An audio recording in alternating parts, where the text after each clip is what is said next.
Hey, what's a black grand national? Fuck being rational. Give them what they ask for. It's not enough. Few solid niggas left, but it's not enough. Few bitches that are really stepped, but it's not enough. Say you bigger than myself, but it's not enough. I get on their ass. Yeah, somebody gotta do it. I made them niggas mad. Yeah, somebody gotta do it. I ain't the G bad. Yeah, watch a nigga do it. We survived outside, all from the music, nigga. What? They like what he owns. This the Alpha and Omega, bitch. Welcome home. This is not a song. This is a revelation. How to get a nigga gone. We need you a man, baby. I don't understand, baby. Pay a bill and make you feel protected like I can, baby. Teach you something if you need correction. That's the plan, baby. Don't put your life in these weird niggas' hands, baby. Whoa! It's not enough. Few solid niggas left, but it's not enough. Few bitches that are really stepped, but it's not enough. Say you bigger than myself, but it's not enough. I get on their ass. Yeah, somebody gotta do it. I made them niggas mad. Yeah, somebody gotta do it. I say the G bad. Yeah, watch a nigga do it. We survived outside, all from the music, nigga. What? Hey, turn this TV off. Ain't with my type activities, then don't you get involved. Hey, look, how many shit I see? Send them off. Take a risk or take a trip. You know I'm tripping for my dog. Who you with? Couple sergeants and lieutenants for the get back. This revolution been televised. I fell through with the knickknacks. Hey, young nigga, get your chili up. Yeah, I meant that. Hey, black out. If they act out, yeah, I did that. Hey, what's up, though? I hate a bitch that's hating on a bitch and they both hoes. I hate a nigga hating on them niggas and they both broke. If you ain't coming for no chili, what you come for? Nigga feel like he entitled cause he knew me since a kid. Bitch, I cut my granny off and she don't see it how I see it. Got a big mouth, but he lack big ideas. Send him to the moon, that's just how I feel. Yeah, then it's not enough. Few solid niggas left, but it's not enough. Few bitches that are really stepped, but it's not enough. Say you bigger than myself, but it's not enough.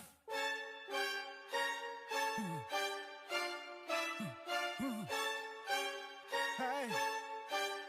Hey. My style. Niggas acting bad, but somebody gotta do it. Got my foot up on the gas, but somebody gotta do it. Turn this TV off, turn this TV off. Turn this TV off, turn this TV off. Turn this TV off, turn this TV off. Turn this TV off, turn this TV off. Ain't no other king in this rap thing, they siblings. Nothing but my children. One shot, they disappearing. I'm in a city with a flag, we getting thrown like it was past interference. Padlock around the building. Crash pulling up in no more truck just to play freeze tag. With a bone to pick like it was sea pass. So when I made it out, I made about 50K from a show. Trying to show niggas the ropes before they hung from a rope. I'm prophetic. They only talk about it, how I get it. Only good for saving.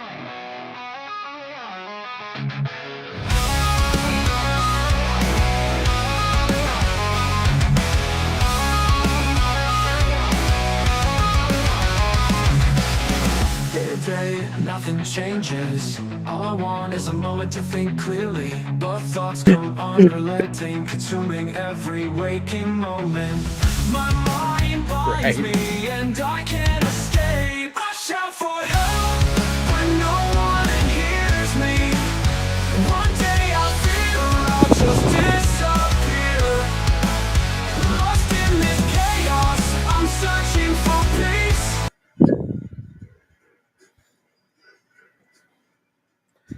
Ho ho, hey hey, welcome back. It has been a while, as Stain would like to say. I am Nick LaRocco representing AEW Dynamite, and I am joined by the one, the only, the legendary man right here, Mr. Gregory. Please introduce yourself to the I am Gregory Thomas. I am happy to be here. We are on the road to WrestleMania, and I am doing my best to remind myself that at one point they used to use a lot of music for that show.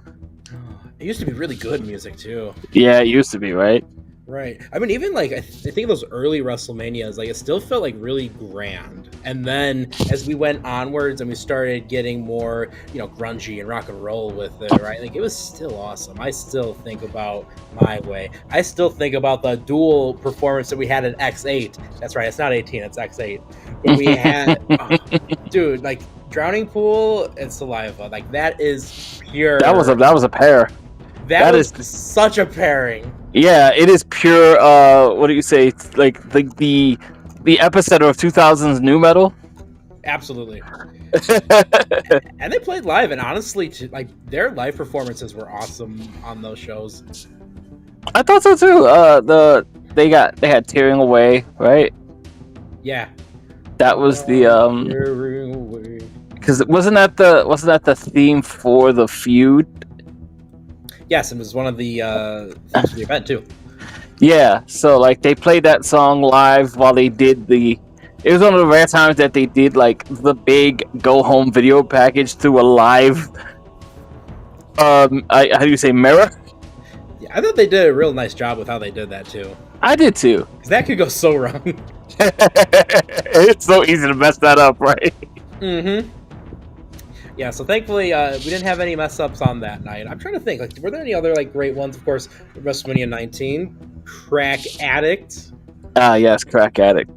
Which one was the guy from American Idol? You're losing me there. I wasn't much of an American Idol guy. He had the one hit that was like "I Dare You." Oh, are we talking about WrestleMania 22 with Shinedown? Was that Shinedown? I was gonna I say that. dare you to tell me. Yeah, that's Shinedown. Is it? I could have sworn that was that Daughtry guy. I wish it was that Daughtry guy. Man, you imagine it's not over for WrestleMania 41. Oh my God, is that him? Maybe. Okay. Oh, oh, jeez. Now I have to see. Yeah, I dare you. That's Shinedown. Huh. I was at the event. They played it a lot. Fair enough then. I like Great song. Shinedown, so they're cool.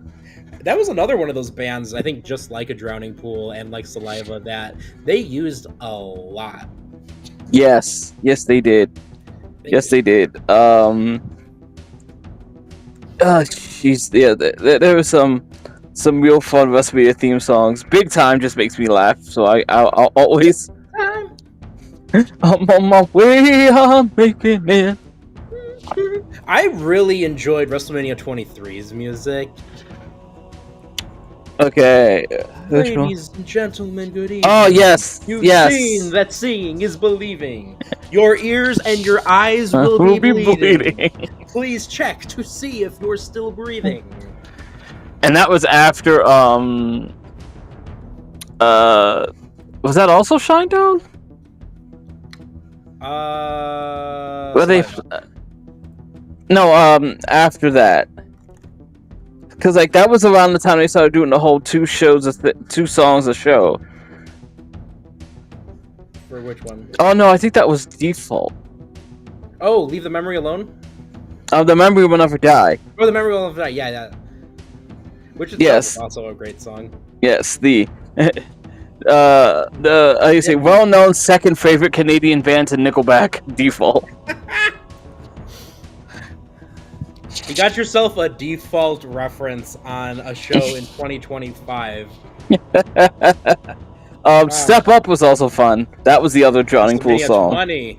Dude, WrestleMania 20 also, that was another double track, because we also had Touché by Godsmack. Which is another banger of an acoustic track. So, the first WrestleMania theme song, the first WrestleMania license theme song, apparently goes back to WrestleMania 1, where they used Easy Lover by Phil Collins. I don't remember this. And then WrestleMania 3, Who's Zooming Who by Aretha Franklin. Okay, that makes sense. Then you got several years of the classic WrestleMania themes that we know and love now, if you're an older fan. That they've dubbed over all those other licensed ones from 1 and 3. Yes, exactly. And then WrestleMania 7 was a song called Rage, which isn't like, it's not a, it was a song by Jim Johnston specifically for that. Did it inspire the Rage Party? I think it did. And then WrestleMania 2000, where they used California by Tupac, I think. You know, that's right. I missed that era too, where we had like just random titles to WrestleManias, like WrestleMania 2000, X7, and the 7 spelled out, and then you had X8 for 18. But those are both solid. But we were supposed to talk about AEW Dynamite because there is some major things that have just gone on in the world of professional wrestling. Let's hear about it. Those of you who are a older wrestling fan like us, we might remember a show called WCW Monday Nitro, kickstarting the Monday Night Wars. And I don't know about you, Greg. I really enjoyed Nitro. We might take some time to talk about some of our favorite Nitro memories later on. But We just might. But one of the biggest things that happened was tonight's episode of AEW Dynamite. Spring Breakthrough has just helped surpass WCW Monday Nitro. I still can't believe that. Wow, has been like 6 years since Dynamite started, and now they've surpassed Nitro. That makes me feel both old in two different ways. Number one, because I was there for Nitro, and number two, because now I'm here for this one, surpassing it. Greg, any thoughts on any long-time Dynamite memories before we talk about Nitro? I mostly remember the ones I think the ones I was there for the most. Bryan Danielson versus Kenny Omega was something I spent good money on, and I was damn proud to have done so. And it was worth it. Yes, it was. They sure made it worth it. I also saw somebody on that show who I had not seen in a very long time. Back when I was actively wrestling, I met a young woman who went by the name of Kayla Sparks, and she had gotten out of the business last I had heard. And so as I was sitting there watching the AEW Dark prelims, as it were, I just see somebody and I go that looks a lot like Kayla Sparks. And by the time I got home, just oh my god, it was. Sure enough. This same Kayla Sparks would actually go on a very weird string of TV appearances. One night, in fact, appeared on Dynamite and Raw. Or SmackDown, or whatever, in the same day, or in the same week, I should say. Yes. Ended up doing a spot with Los Lotharios where they kissed the girl in the crowd. That's right. And she ended up doing a match, I believe it might have been with Thunder Rosa on an episode of AEW in same week. That's some Rick Rude vibes right there. Seriously. Speaking of Nitro. Yeah, right. As far as other great memories, there is I guess I've gotta say there is some of the bigger Kenny Omega stuff they did in the beginning. I wish he got to take better advantage of that, but that was fine. The slightly botched but big Daily's Place finale. Yeah, they tend to have some interesting finales in AEW, but yeah, they do. Not everything goes right. I don't know what you're talking about. No, man. I mean, when I'm thinking too, Kenny Omega winning the world title, that was definitely one that stands out. And speaking of Winter is Coming, Sting's return. Yes. I've guarantee nobody. I know I did not think that Sting was going to ever wrestle ever again following that match he had with Rollins in 2015. And then he goes on to have, honestly, one of, if not the greatest retirement run I've ever seen any wrestler have. And I'd say, bar none, everything went perfectly and solidly for the Stinger. And that made me happy as someone who was a little Stinger. Well, we'll see. We'll see if John Cena can impress you a bit there. Maybe. So far, he hasn't. Cold-blooded. We'll talk more about that in a bit when we talk about this road to WrestleMania and what WrestleMania is. But real quick, I just want to run through very fast AEW Dynamite Spring Breakthrough. Hey, the results are on the Dirt Sheet Radio website. Go to dirtsheetradio.com. It's the Comic Book Click website. You'll be seeing an article by yours truly where I went over all of the results just because I love all of you so much that I wanted to make sure we had that. So we opened up the show with the Women's Owen Hart Tournament semifinals. Mercedes Moné defeats Athena. This was a great back and forth match. It was champion versus champion. One of the spots in particular was Mercedes getting a major drop kick right into that barricade. You know, the one where it's got that kind of like electrical paneling on it that's got the message that says, hey, it's spring breakthrough. Yeah, the LED paneling. The LED paneling, exactly. And that was broken up until the main event. So it kept flickering. And Tony Schiavone was remarking like, yeah, I think they might have disconnected a wire or two. Or two. Just a remark or two. So that was a very fun match. I will recommend that. And we had another Owen Hart tournament match that followed that. It was a quarterfinal match. I believe this is the last quarterfinal match that they had to do. Hangman Adam Page took on the wild card, who ended up being a Mr. Josh Alexander. Ah, yes, okay. It happened. The former TNA World Champion. Yes, sir. And he is all elite now. He is confirmed as the newest signing to AEW. All right. Right after his former partner left. Right after that, and he comes on in to take a loss to the Hanger. But we got some... That's a terrible name for him. But we did get something in there. So Don Callis and Kyle Fletcher come out because whoever won this match would be taking on Fletch in the semifinals. And Fletcher and Hangman start brawling after the match is gone. And Don Callis is hiding behind Cheesecake, the security guard. Well, during this, Don Callis gets into the ear. Not to be mistaken with Cheeseburger. Oh, no, not at all. They're two very different sizes, very different builds. And they'd be an interesting team, though. Go Probably. Wisconsin, am I right? Hey. Sorry to all our Wisconsin listeners and viewers. But yeah, Josh Alexander has Mr. Don Callis telling him something. And next thing you know, Josh Alexander jumps Hangman from behind. Oh. And it seems that we have a new member of the Don Callis family. They have been looking He did threaten about having a new member, didn't he? He did. And, with a couple of recent injuries allegedly to the Machine and the Murder Hawk, it seems that they got some new blood. So we'll see how that goes. Speaking of debuts, we also had a return. We had Christian Cage coming back to announce that Nick Wayne will be in the Best of the Super Juniors, and on top of that, we also have him taking on Commander for the Ring of Honor TV title, so Nick Wayne's got a lot on his plate. All right. Good for him. Very young guy. Very young in his career to get a spot like that. Right. But hopefully the experience is something that makes him an all-around better wrestler. That's the hope you have, I think, for every wrestler that gets a stint in Japan. Yeah. That you take something from it.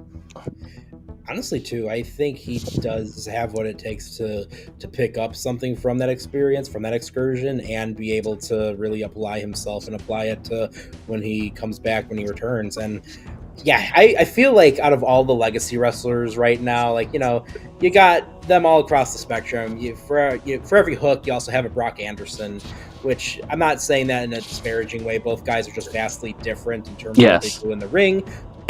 But then there's Nick Wayne, who I was a Brock Anderson fan. I enjoyed Brock Anderson. He was great. I think a lot of people just didn't care for him, but if they didn't care for him, it's because I don't think they understood what he brought to the table, just like his father that perpetually looked 40 years old. Yes. If there's one criticism I have about Brock Anderson, is that he was one of those young guys that had a theme song that was way cooler than he was. I still appreciate the fact that he brought that family legacy of looking like he's 40 years old. But yeah. Man, like Nick Wayne, I see him as definitely being like the prodigy of prodigies. He is going to be, I think in the next 10 years, probably one of the top legacy wrestlers of them all, as long as he stays healthy. So good for him to get this opportunity this early on. Don't let Roxanne Perez hear you say that. If it happens, it happens. I know what I said. Nick Wayne's a true prodigy. Sorry, girl. Oh, no. I think I'm going to get canceled by Booker T now. Swear, protect me. I don't know whose side to be on in that one. Oh, man. He's like, I heard you like that Swerve fella. Oh, I tell you, there was nothing ever wrong with being black for me, sucker. I was on TV every week. I also want to give a shout out to Stevie Ray.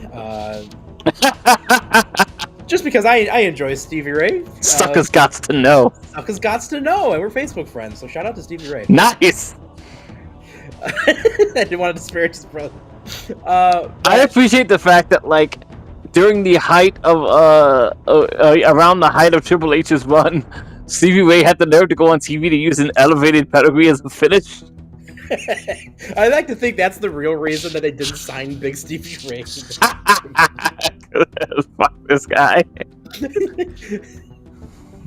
But oh man, speaking of tag team greats, we had the AEW tag team titles on the line as the champions Hurt Syndicate defended and defeated the Gates of Agony. This was a fun big man match. Not much to say about it though. Obviously, like I said, Hurt Syndicate retained the titles, and after the match, MJF comes out. He is working very hard to try and take his spot in the Hurt Syndicate. Honestly, too, when I'm thinking about it, like when I see MVP, Bobby Lashley, Shelton Benjamin, and the potential for MJF standing together, I don't know, Greg. I'm thinking there's 4 of them. So a certain 4 fingers got to go up, if you know what I mean. Oh, God, no. Hey, listen, MJF, he brought out the ladies. He had the Rolex ready to go. There was a lot of 4 Horsemen vibes here, and I appreciate that. Oh, man. There's a certain 4th member that whose availability is, somewhat interesting lately. While MJF is searching for this spot, one wonders if Mr. Alexander will be finding his way back into the business of hurt, so to speak.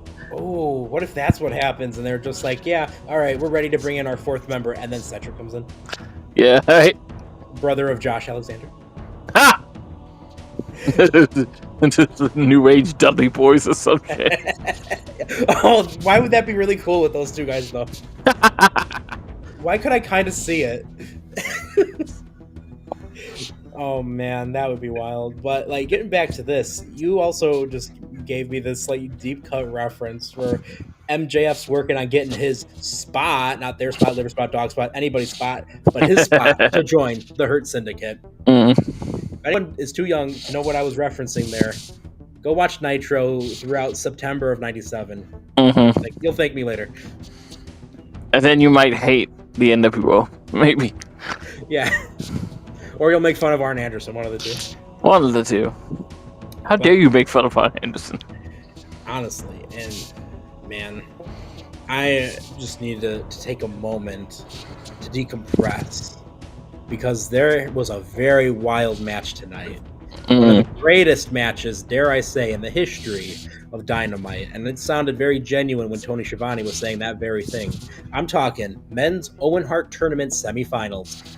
Will friggin' Ospreay versus Konosuke, the Soup Man, the work husband of Fletch, Takeshita. And that's not me saying anything bad. They say it themselves online. Go check it out. Okay. Sorry, Sky Blue. Sky Blue, run away. Oh no. Wasn't Takeshita with someone too? I have no idea, honestly. I swear I heard he was with someone. Chat, let us know if that was a thing or if I'm just misremembering something. But wait, who is Sky Blue with? Oh, I'm sorry. I was thinking. Why did I start thinking Fletcher? Oh no, because that's his work husband. Because it's Takeshita and Fletch. They're united as one. I was like, move over Sky Blue. What do you mean? Because I was looking at a picture of like Ospreay and Takeshita in the ring for this match, and I was just like, did I say the wrong guy? No, I didn't. Because the work husbands. And then he's taking on one of the work husbands, and we saw the other one earlier. Okay. So it all comes full circle. But man, this match was incredible. Ospreay and Takeshita, like, I can't say enough. Like, if you've ever played D&D, and you know the fighter class, I'm talking early on, you get some abilities. You get Second Wind, which gives you a little bit of a health boost. On top of that, you get Action Surge, which basically gives you another chance to attack. Man, these guys used both of that and then some. These guys went literally and figuratively all in, and this was a fantastic match. If you have not seen it, I recommend seeing it. This is a great match. Alrighty. I'm glad that the music really got intense too, as I was mentioning. Well timed, well timed. Well timed, and you know what wasn't well timed though was some of the injuries impacting AEW, especially last week. We have the Trios Tag Team titles main event tonight, where we had the Death Riders defending the Trios Tag Team titles, the Quadruple T, up against the Ops. Fortunately, last week we had a member from each side get injured. Pac has a foot injury. Hook's got something going on. Not sure what exactly, but we hope that they get well soon. But Moxley's filling in on behalf of Pac, and Powerhouse Hobbs is filling in for Hook on the Ops, which is perfect because Hobbs does have a history with dealing with the Death Riders. So this was honestly just a match made in heaven. Or was it hell? Because all of these guys were just brawling in and out of the arena nonstop, try to find a section that didn't have some sort of brawl. And hey, speaking of which, shout out to the one and only Mr. Macklin Burns, because he was at Dynamite and he just got back home. I'm glad you made it back safely. Yes, sir. How was it, Mac? Let us know. But man, like, this main event was awesome. There's something quaint about ending like the Dynamite that beat Nitro with a 6-man tag. It feels right, except this one has an actual finish. Oh shit! Look at that! Wow, how the industry has evolved.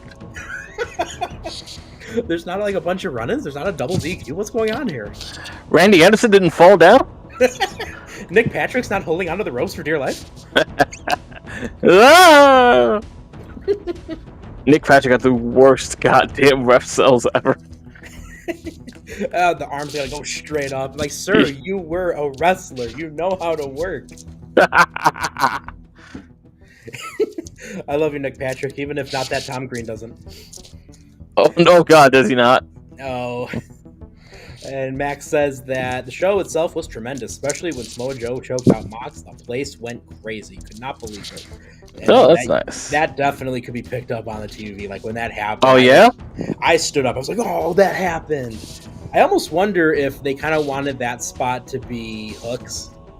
But they interesting. Like the next best thing was Joe, because it was one of those things to me where it was like, it makes sense. You got these two grizzled veterans. Who better than Canyon? No, who better than Hook to be the guy to lock in, the Red Rum, the Taz mission, be able to secure the future, so to speak, since that's kind of what, the original storyline was with the Death Riders, was wanting someone from the future to come and grab that brass ring, so to speak. Only for us to constantly have matches with guys from the past. Right? Hey, we got who would have thought, too, that, like, several years back, we have Will Hobbs just being even more jacked than he previously was. You've got Samoa frickin' Joe, and I'm looking right there at the picture. Shibata. All of them with gold, all of them in the ring, all of them working together. It's so wild. Oh, Max asking, did the pop from Alexander come across well on TV? It was almost deafening in the building. I thought so. I thought, it was very loud. I know sometimes they struggle with their sound mixing, especially in unique. Yeah, they do. But I think it came off great. Not necessarily as good as that pop at the end when Moxley got TKO'd, but that is genuinely one of my biggest frustrations. Like the theme music doesn't come off well through the TV show. Right. It's bothersome. I feel like this is one of the things I really liked about WCW Nitro. Okay. The rings sounded so crispy. And on top of that, it didn't overtake anything, though, but it still had its own level of oomph. Yes. I feel like everything's just kind of on like the same wavelength, and nothing really itself stands out when it needs to. Yeah, the ring on AEW, especially live, is quiet. It is. It is weird. Yeah, I'm like, why is there no like? There's no oomph to a lot of the bumps because the ring is so silent. It kind of takes a little bit out of like the bigger moments that people are destroying their bodies on, because it's like poofed. Right. On the completely other side of the spectrum, which I got which I was like re-inundated on because of me rewatching the show. Like the old ECW ring sounded like a bomb went off every time someone took a bump. You know, it made a regular vertical suplex sound incredible. ECW had interesting mixing, especially if Yes. someone was coming in with licensed music, You're serious? Yeah. quote unquote licensed. But it's all right. We paid for everything. Yeah, that was one of the things I liked in WCW. If you watch, like, especially those like mid to late '90s shows. Look at my like, pin. Oh, that's awesome. Oh, I should have said this off the air, Greg. I am very excited to show you, and eventually John and Mac, when the time comes. I ordered something very special. I think all of you will appreciate it. Exciting. Of which, hey, there's the man, the myth, the legend himself. We beat Nitro. We'll never beat. Oh man, that was so crispy and crunchy. It was the best. I missed that, dude. Even like the C&D show, worldwide and pro especially. Now that was very wild sound mixing because you're trying to maximize those smaller venues that are usually very crappy as well. But at the same time, but also like the crowd might be tired because it might be the fourth show. Yeah. And then, like, too, remember, especially when it was the Disney tapings, like, That's the what I crowd mean, was so hot that a lot of people came in there just for the air conditioning. Oh yeah, that's right. They wouldn't even there for the show. Let's see. Max says, and this is from someone live if you're just joining us. It was a great show overall. When the camera stopped, Samoa Joe said that he's like Tom Brady in Boston. He doesn't lose, and that every championship he's ever won was in Massachusetts, which is just a lie. Oh man. Good times. The old Massachusetts, am I right? Yeah, Massachusetts, baby. But hey, we were talking about Dynamite and Dynamite. we were talking about Nitro. Greg, I want you to jump on this. You were mentioning to me off the air that Eric Bischoff managed to say something potentially nice. What is this? Oh man, now I gotta try to find it because now I record on the phone and everything I have is on the phone. Oh, I'm sorry. Yes, apparently Eric Bischoff did release a statement regarding the passage of AEW Dynamite over the Nitro brand. Jeez, now I gotta try to find it. Yeah, I'm so sorry. I didn't know you were gonna cue me up for this. It's okay. John Escudero says, backhanded but nice. Absolutely. I guess that's cash after all. I guess that's the most pro wrestling thing you could say. I do have it. Okay. Quote. I'm gonna pretend to put on my Eric Bischoff old man glasses. I'm back. I want to congratulate Tony Khan and his entire staff. This obviously means a lot to them, and congratulations. It does say a lot about Tony's commitment. Tony put his own money into this. You can judge the product. I can judge the product. I often have. I just don't watch it anymore. But truth is, his vision, his dream, his money, his commitment. So congratulations, because what he did isn't easy. No matter how anybody feels about the product, it wasn't easy and it still isn't. It doesn't bother me a bit. It doesn't mean anything to me, while it does to Tony and the company.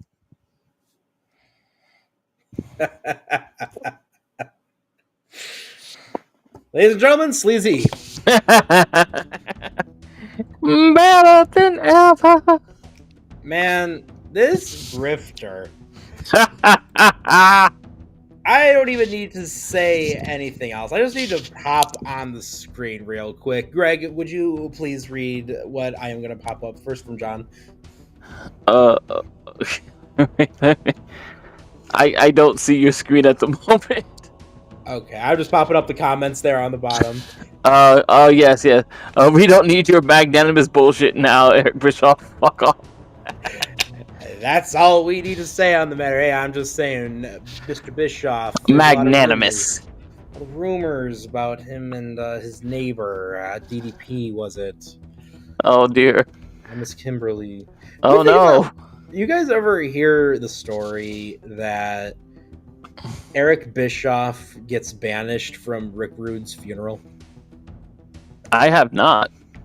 So this actually goes back a little bit, and so everyone knows, Back a ways. Lloyd's of London and pro wrestling, they go hand in Yes. hand. And especially when it came down to insurance payouts for the bodies of professional wrestlers who had to, quote, retire from injuries, unquote. And one of the big things that happened was some wrestlers managed to get through the whole insurance process, got all of their payouts, hundreds of thousands of dollars for a lot of guys. I think Ted DiBiase got somewhere from like $750,000 on there. So not quite the $1 million policy, but close enough. Close. There were some deductions. There's some definitely deductions on there. Thank you, Mr. Wall Street.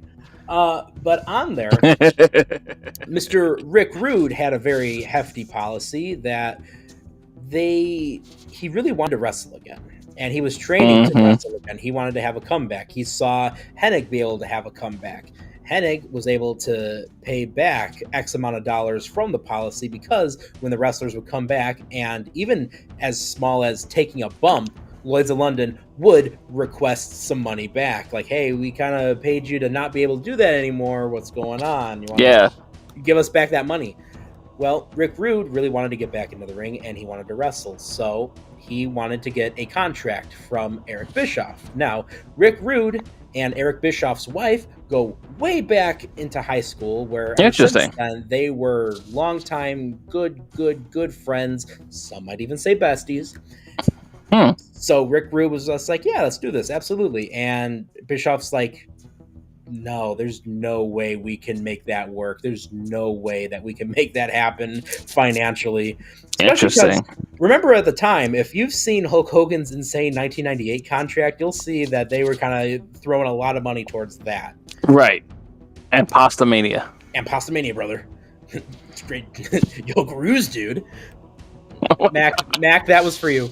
But so Rick Rude doesn't get the contract, and this causes a huge rift between Rick Rude and his family up against the Bischoffs. So much so that when the Bischoffs wanted to and tried to go into and attend Rick Rude's funeral, allegedly, they were told, you are not welcome here. Wow. So it caused that much of a rift. Can't say I blame him, but dang. So all that to say, a lot of people don't really care for, don't really like Eric Bischoff. Good work, homie. I feel like too, Bischoff gets way too much credit for a lot of like WCW stuff. I feel like it's one of those things where like you put yourself out in front, so like you're the only person people understand to give credit to, and it just kind of trickles down from there. I liken this to the same amount of credit that I think Vince Russo gets for a lot of stuff, despite having a whole team of people. I mean, here's the thing too, and I think it comes with the ebbs and the flows that happen when you're the showrunner. And I think absolutely, you see this a lot in like Doctor Who, for instance, because you're at the tippy top there. The Whovians might really despise what's going on with the Doctor, and they'll really send all of their hatred not on the individual writers making the episodes, but onto the showrunner themselves. And we've seen that time and time again in the Doctor Who-verse. And quite frankly, I think there's a lot of that going on with Eric Bischoff, because there's a lot of stuff we can give him credit for, and he did a lot of good things. I will say, I will give him his flowers there. The fact that he was willing to step up with Ted Turner, and he came up with some decent ideas. Sure. I think, we do have to give him his due there. However, there comes a point where you can only rely on your successes for so long. His show is called 83 Weeks. What happened after the 83 weeks? What happened to the momentum you had? No one in the history of the universe ever got that far ahead of them before. Don't know what you're talking about. And we somehow lost the way. Because honestly, I just watched Wrestling Bios. If you haven't seen them, go check them out. Shout out to Wrestling Bios. Wrestling Bios did a great video going over 1996 WCW. Quite Mm. frankly, the NWO storyline, as well as the launch of the flight of the cruiserweights, those two things really set the tone for WCW going into 97 and 98. And 1996 was awful because we start off with Dungeon of Doom. You're building up to Blood Runs Cold with Glacier coming in. You still got dear a God. lot of wild, very cartoony gimmicks at the Very wild, very beginning. cartoony. And then we're starting to get into more of the realistic side of things. And it's like, oh, what's this? That was a good call, Mr. Bischoff. We should have kept Wrestlers the ball are rolling there. wrestlers are using their real names. Which was a novel concept in 96 at that point. Oh yeah, unheard of. Because aside from that, I mean, really, what was it? Just like the local jobbers and that was it? Yeah. Or Ted Arcidi. But I feel like I talked a lot there, Greg. What are your thoughts on Mr. Bischoff? Legendary grifter. Legendary shyster. I also wonder, like, I don't know, like sometimes I wonder how much we truly know and how much we don't. Maybe that's too easy for some situations. I think a lot about the sit down that Jim Cornette had with Eric Bischoff, and when he explains the story of how Eric Bischoff came to be on his shit list, Eric Bischoff is quick to say that, like, yeah, somebody stooged me off to you that had some agenda with me, apparently. Yeah. So it's one of those weird things where it's like, well, the wrestling business is kind of full of shitters. That's hard too, because you've got the carnyisms in wrestling, and Yeah. Jack bringing up the excellent point that the best idea in his whole career was taken from New Japan. Yes. So like it's one of those things where Yes, WCW was indeed made before EZ. I mean, you've got decades of history before That's his true. time there. That's true. It can't be helped that the period people talk about is always going to be the sort of mid to late 90s, but you know, that is directly in line with our generation's boom period of pro wrestling, right? It's what it is. Like the people who are talking about like 1991 WCW are people who were lifers. Man, yeah, I have to change and make the music more adventurous here, because I think we're going on to like a really wild tone. We're starting to think about what happened with WCW, and yeah, like, you know, we see like what RYN said about, you know, WCW. Mm-hmm. Had a lot of years and a lot of history. We've seen so many different documentaries there about the fact that there's a lot beyond just Bischoff before and after. I think what happens with Eric Bischoff in particular was he was responsible for their biggest success, but at the same time, it led into their biggest failures that, again, I feel like people can write entire novels about, and people have, how we went from something so profitable, so incredible. No one has ever really been able to do it up until nowadays with Tony Khan and AEW. And yet we look at what happened 5 years after those successes began. I don't know. I think it has a lot to do with how aggressive they were in signing the people that they needed to sign to get an edge on a company that not only had the momentum, but had had the market share, had the advantage, and you took away those advantages in the way of some of their biggest stars. But to do so, you had to give up a lot of real estate, right? And you know, when it came down to it, those people had more real estate than you did. Legally speaking, Hogan had a bigger army than Bischoff ever could, and Bischoff became a part of that army. Yeah, he did. He joined the enemy he couldn't defeat, and by the end of it, like, he was kind of just, oh jeez. Oh no. By the end of it, he's kind of just a pawn for Bischoff, isn't he? Yeah, I mean, A pawn for Hogan, excuse me. right. I mean, you know, we hear the stories from like Bash at the Beach with Russo dealing with Bischoff and Hogan, and you know, in my opinion, I will never say I went down. that didn't work for me, brother. I don't know how you were saying that about me, Jack. But you know, I think the biggest thing with WCW, and I've said this time and time again on our WCW recap, which shout out to that show that we have with Mac and occasionally Robbie. Go and make sure you check that out. Whenever we do it, it's usually one Friday a month. We'll be coming up there soon. We'll be looking at, oh my goodness, the greatness that is the I Quit Steel Cage match. Oh, dear man. And Tully Blanchard. I can't wait for that. Piece of wood in the forehead. Exactly. But I mean, here's the thing.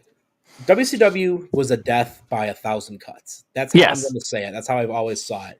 Because of the fact that you not only have everything with Bischoff, you've got Hogan's immense contract. You've got years of stuff that has just constantly been running amok. You know, you've got like literally every single year you can easily pinpoint so many different things. Like you've had matches, like look at when they were going through this movement of we don't want to bring in any like former stars. Let's bring in the Cole twins.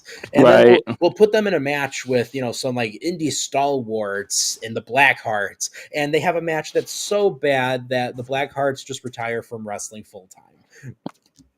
Wow, that's a deep cut. That is a deep cut right there. I know my problem with the Blackhearts was, speaking of which, I hated that weird screaming thing they did. They had such a cool aura, and then they just randomly yell like hyenas. Go check out Blackhearts WCW 1993. That will explain everything that I am talking about there. To piggyback on what you said, I actually agree. I actively resent people who have the idea that like, oh, the NWO killed WCW. It's like, no. Poor decision making and the inability to get out of that killed the WCW. There were so many ways out that you can't blame it on the one thing. Right. You know, it didn't kill like the NWO success didn't kill the business. It was the inability to get away from the idea that killed the business. It was the inability to get away from Hulk Hogan that ended up killing that business. It was Hulk Hogan's ability to shift the narrative. You know, what was it? There was a week where Hogan didn't show up on TV strategically, knowing that like it was up against a playoff game or something, so that he could blame the lower ratings on him not being there. Yep. Strategically not appearing, especially too on pay-per-views that would be on months that just didn't usually go well for WCW, and he'd be like, see, it's because I wasn't on the card, dude. Yeah. Understand, brother? it's they put themselves under the thumb of so many people that were unwilling to move out of the way, and it hurt the company immensely. Let's see what Max says. There was no triumphant moment for WCW over the NWO. Sure, you had the little victories here and there, but like no definitive victory to end the NWO. And, you know, we speak about Eric Bischoff and Conrad Thompson and their legendary argument about through Starrcade 97. Mac, you and I were on the Starrcade 97 recap show, and we talked about this. Like, that should have been the moment. I got to watch that one. That must have been a thing. Until Mr. Terry Bollea sees and hears that this is the largest non-WWF buy rate for a pay-per-view in history. And up until that point in wrestling, was the highest buy rate ever. And Hogan is just like, you know what, brother? Maybe I should go over on this one, dude. So, and the fact that he's allowed to do that, again, it speaks to the death by 1,000 cuts. It's not just Hogan. It's not just Bischoff giving him that. It's how many people signing off on that. Why did Dr. Harvey Schiller think that was a good idea? Mm-hmm. How do you think Sting is feeling about this? Now, Sting is going into his match dealing with all kinds of other things. Plus, he's now felt the backstabbing of Hogan, probably for the first time up to that point in WCW. Yeah, about it. He's got emotional turmoil going on at home. He's still not completely healthy. Right. And it's just, again, I can't say this enough. It's death by 1,000 cuts. There's so much going on at any one time there that the writing was just basically on the wall, and they were lucky that they were able to go on as long as they did. Yeah. And something that is just, God, could you get a more perfect build to your biggest event? You know, Yeah, the it doesn't Hogan. just happen. No, it doesn't. It doesn't. It takes work and a lot of hard, painstaking TV writing. Like if you were to sit at your desk and try to write 16 to 20 weeks of television to lead to one event, it's a lot harder than you think it is to keep that interesting. I mean, I think too, a lot of people will point to the NWO as being the catalyst, but Sure. they had a lot going on, even just beyond that, when it came to good writing. Because when WCW really started to pick up steam and surpass the ratings, it wasn't just the NWO. If you look back, it was also when they started doing that storyline with Miss Elizabeth leaving Randy Savage for Ric Flair and joining up with the Horsemen. That was also a major thing that was going on, and it was actually a pretty big ratings draw because a lot of the female audience really appreciated that. And it wasn't long after that we got we got the NWO Macho with Elizabeth. Right. I really liked when they had the storyline going into Halloween Havoc, where she's a part of the NWO, but she tried to do it to save Savage, but now Savage is trying to fight to save her. Okay. God, I do not remember that. That's interesting. We were kind of in a weird place there too, because Randy Savage's contract was getting ready to run out, so they didn't know if they were going to still have Mach. So that was a thing there that they were worried about. Was like, okay, we'll wrap this up here, but we did get Roddy Piper out of it. Hey. And quite frankly, everyone's just like, oh, we got all these old timers here. But like Roddy Piper's at that point younger than Cena and CM Punk nowadays. Yeah, and Roddy is still one of the better parts of that show. Right. No, I think that's another lost aspect of the Monday Night Wars and Nitro is when did Roddy Piper not deliver? Yeah, that's absolutely true. The promos are always still like frenetically ridiculous. He's genuinely just like the most believable character in the room every time. Right. And like Piper was like the one guy who, even through like the crap, like it still seemed like he cared, you know? He still seemed like he gave a damn. Yeah. I'd argue the problem was he cared too much. Yeah. Which is what befalls many of us. He cared too much. And then too, you know, we think about, you know, I mean, we talked about it, but you know, I want to dive into that. You know, the NWO, yes, for life. But it's like, you know, you had something so great, you had something so cool, and when I was watching the video that Wrestling Bios did, I didn't realize just how fast all of the extra members after the original 3 started to come in there. Yeah, it does file in pretty quickly, doesn't it? It does. Hi, Blip News. I didn't mean necessarily back that far. I meant it too from like WCW, from like, I'm talking 96 up until, was he there like until the end? Wasn't he? I think so. Yeah, but I think that was a big thing though with just the NWO in general. Like they had too many people filing in, because again, you had Ted DiBiase coming in there, which he was more of like an auxiliary member in the sense that he wasn't wrestling. He was, you know, giving them the financial backing.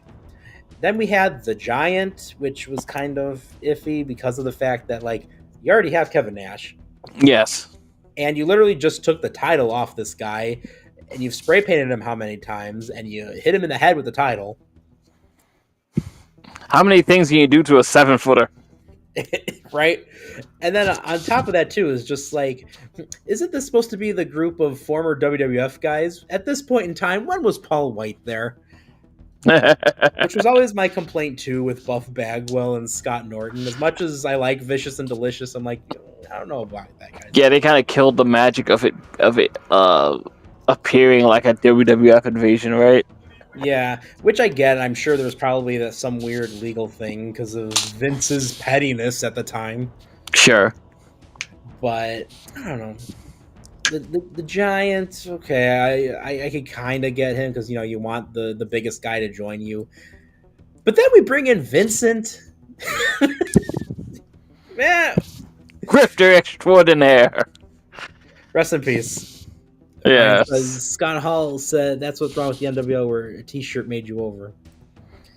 Yeah, to a degree, yeah, right. You were part of the coolest gang in town, so I just think too that I didn't like how the gang started to have its own divide in the sense of you've got the cool NWO main members, the hmm Wolfpack, of course, which for those who don't know, I'm not talking the black and red. That was what they dubbed the group. That was the Clique. That was the X Pac and the Scott Hall and the Kevin Nash trio. That was the Wolfpack. yeah. For me, it's when we have the NWO B team and their immensely bad jobber theme song that gets stuck in your head. Man, like the NWO team is starting to kill this as all like, shouldn't this be a gang? Shouldn't they be united? Shouldn't they have the same theme song? Yeah. And that's one of those things that happens, right? You have to you got to separate the wheat from the chaff, brother. So they don't get to come out to the main guy's theme. They get to come out to this crap. So Right. the losers are coming out. Yeah, and like Blip says, you do need your fall guys. I mean, that was the big thing with whenever WWF would include D'Lo Brown in a stable. But and I love D'Lo, but I will not do that because that will hurt my neck. But I am just gonna say, like, Vincent never really got much of an opportunity to wrestle up until they started to really balloon the NWO. And by that point, too, you already had plenty of other fall guys, so it just kind of made him feel useless at this.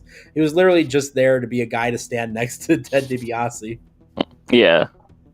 But you did get the fun aspect of when Piper came in, him constantly looking up over to Vincent and being like, "I taught you how to fight." So That's right. I thought that was a little bit of a fun aspect. That's There. supposed to be where he got the boxing from, right? Right. Yep. Exactly, as Max says, you get the cease and desist, and then you have Great American Bash 1996, where they have to openly say, "No, we are not with the WWF." hmm Itself might have, it might have killed a little bit of the illusion there, but also I kind of think it adds to it because it's like you're not going to admit to it, right? No, man, I wasn't sent from there. No. I don't know that guy. Vincent Kennedy, who? Man, that was some of the best Nitro stuff for me, which was like, me always getting a kick out of the rafter spot. Are we talking about when Sting just hanging around in the rafters? Yes. Oh yeah. Yes. Oh, the Sting dissension. I always really liked. People really despise it. I thought it was well done the way they did the whole Sting thing for Fall Brawl '96. Uh, Fake Sting. Oh, the fake Sting. Was that Cobra Jeff Farmer? Not that other Jeff Farmer that goes, "Yep." Yep. Yeah. I remember the one where they think it's fake Sting, but it's real Sting. Yeah, because then later on, the real Sting, Nitro, I think it was a match with the fake Sting and Mr. JL. That guy is never going to accomplish anything after this. No. He hits him with the Scorpion Death Drop. The NWO come in. They kind of want to celebrate because it's like, yes, the real Sting's here. He's in our colors. And that's when Sting, wearing black and white for the first time, just says one of the last things for a year and a half. The real Sting may or may not be in your price range. But the only thing that's for sure about Sting is nothing's for sure. Mm. That first attempt at the face paint is interesting. Dude, the early face paint was wild because he's like kind of trying to do like a mime thing. It looks like Phantom of the Opera. He did some house show matches around that time frame too, where he's wearing the black and white up and before Starcade. Really? Yeah, and I didn't know. I didn't know he had some matches. That's interesting. got some house show matches. I think they were like triple threats. I know the Giant was in them. I don't remember who else was in those. Yeah. But yeah, he's still dressed like how he was, dressed at the time in 1996, but just with the mime paint. Interesting. And so that was fun, little trivia from those house show circuits. Ryan says, I think the cruiserweights carried Nitro. Rey Mysterio, Guerrero, Juventud, Psychosis, and then Raven and ECW guys came in. I think that's true for a certain aspect of the fan base. I think you either really loved, the really good wrestling guys that were Benoit, Malenko, Ray, Hoovy, Jericho, and all that stuff, or you really liked the characters, which is like that's when you get into Hogan and Dallas and a lot of those guys who were like the meat of the stories of the program. Which is a shame too, because they had a lot of talented luchadors that they really didn't do much with apart from a handful, like Rey Mysterio, Chavo, Eddie. They all got storylines. Yeah. Occasionally, La Parka, if they needed someone to wear a mask that was tall, because he was a tall guy. That's not La Parka. That's not La Parka. One of my favorite Nitro moments, by the way. Man. I know that's not Cyclope. That one too. Oh, was that Slamboree 98? Maybe? As a Cyclope elitist, I am a little disappointed with that. I thought he finally was going to get his time to shine. And in fact, it was Dean Malenko getting his revenge. And the biggest pop of his career. That's true. There was a random guy in a blue mask that we never saw before and never saw since. And that was actually the real Cyclope. Nice. At least he got paid. Yeah, so it's just like, can I at least be in the match? They're like, all right. Oh, man. Yes. Yeah, I was gonna say I can't think of too many other like big Nitro things except that time he tried to destroy the set. When it was like a whole hour of just set design. Yeah, that was definitely something. And me being pissed off at the Steiners for destroying that very nice pair of tag belts. They got replaced with something inferior. Ooh, did you know, Greg? Part of the thing that they did with that whole episode where they changed the set and everything, that was kind of a little bit of a test run because they wanted to have the NWO show for when Tucker came around, then that could be the WCW show.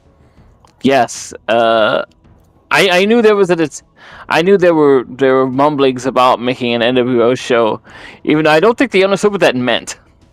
No, not at all.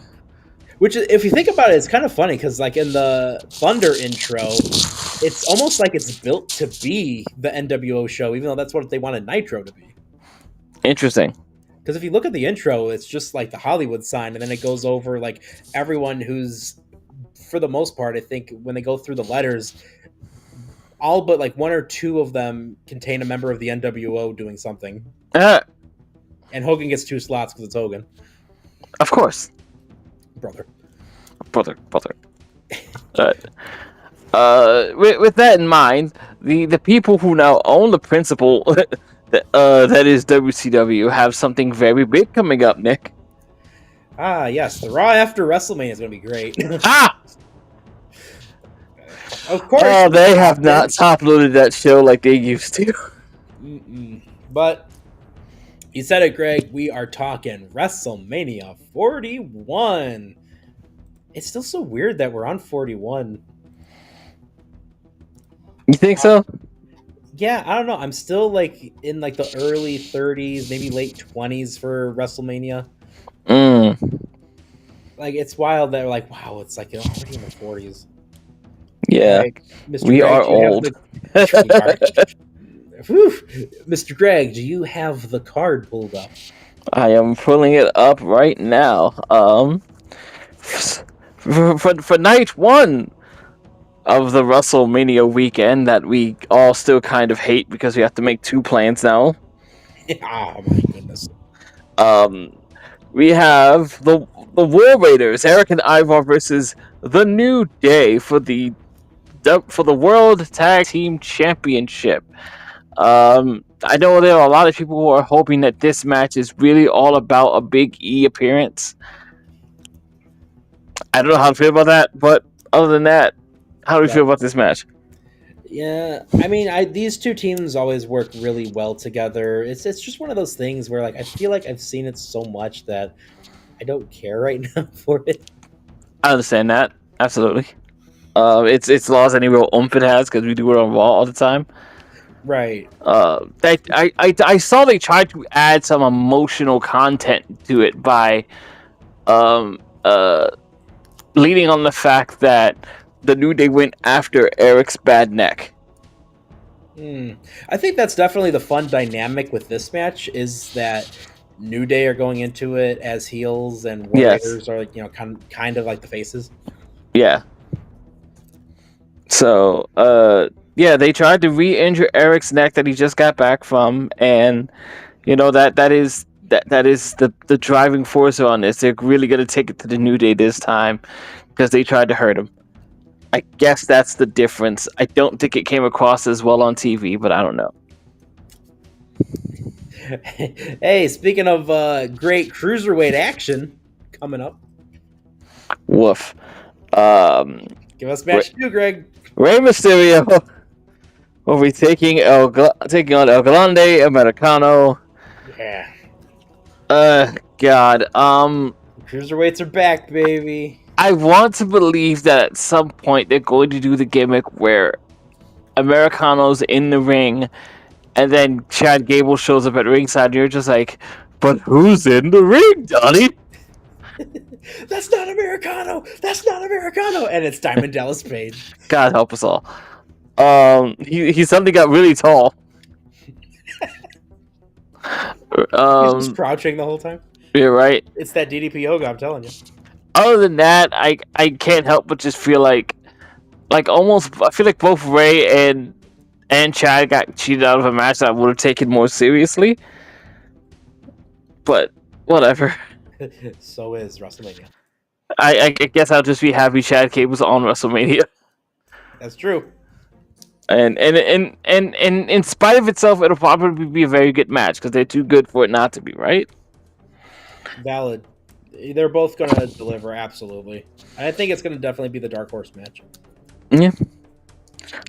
Coming in number 3, the grudge match of the show, and the first and only, apparently statistically, women's singles match that will not involve a championship title. Jade Cargill will be taking on Naomi. Are you fact checking this? I am. Are we counting the cat fight from WrestleMania 2000? I don't think we are. All right then. If we're not counting that one, then yes, this is the first non-title women's match. Jesus. The reason that one stands out in my mind, by the way, everyone, is just the fact that WrestleMania 2000 was all multi-person matches except for that one. Yeah. God help us all.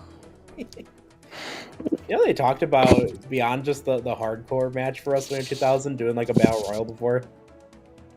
More? They wanted to do more. They had the roster for it, kind of. I guess they did at the time. What was really bad was that WrestleMania 23, kind of going back to that one, they were going to do a battle royal, and if you watch the Lumberjack match, everyone's set and ready to go for it. But then somebody was just like, I don't think we should risk a 40-man battle royal because there's freaking 40 guys that were going to come out there. Mm-hmm. And if the ring collapses, it kind of screws the rest of the show. You can't exactly put it back. Which is why they did the battle royal instead the next night on Raw. Nice. We can always find our way out of Monday Night Raw. We can't exactly fix WrestleMania. Exactly. So I had to throw that bit of trivia out there because I've been holding on to that for so long, Greg. I love that. That's great. I had no chance until then. How do we feel about Jade Cargill and Naomi? I like it from the grudge match perspective. I think these two are going to work really well together. Mm. I don't think it's going to be like the greatest match, but Sure. I think for what it is, it's going to be great in the sense of telling a story. Naomi's really been hammering us in on social media, if you haven't seen. They are really going at each other there. Why do you feel like that's going to be the better match? It's their Twitter beef. It might be. It might be. You looking forward to it, Greg? I am actually. Good for Naomi for just landing herself a spot. She's been there so long. Good for Black Excellence. Can't help but appreciate that. Mm-hmm. Big spot for Jade Cargill. Yeah. So, you got to come through on this one and really come through on that investment. I think Naomi's gonna take care of her though. Absolutely. And, that's kind of hers to lose, really. But I think I think this is that time where Jade will step up. She did when she was in the Rumble, and I think it's going to happen again. It's good. And knowing how Naomi has gotten, there is a wasted amount of potential in what I understand to be brawler Naomi. Yeah. Naomi was solid, like, all around her. So I think if a carry was needed, I don't think Jade Cargill is going to need to be carried. I'm sure some people will be saying that. If it was needed, Naomi is the one to put her in the ring with. Yes. But I want to see what, like Naomi has tried and to differing degrees, like sputtered with being what is just sort of the exciting, very athletic wrestler. Which I base on the fact that like she's very athletic, but she doesn't have the women strong enough to base for that stuff. Right. But like brawling, angry, mean Naomi is actually quite a sight. I think back to that feud. I think back to that feud. I think where she had with Cameron. It might not have been Cameron. I bet it's somebody else. Like where she's just grabbing by the hair and just throwing these right hands that looked realer than most people's. I mean, there's a reason she was the standout on her season of competition NXT. Was she? In my opinion, she was.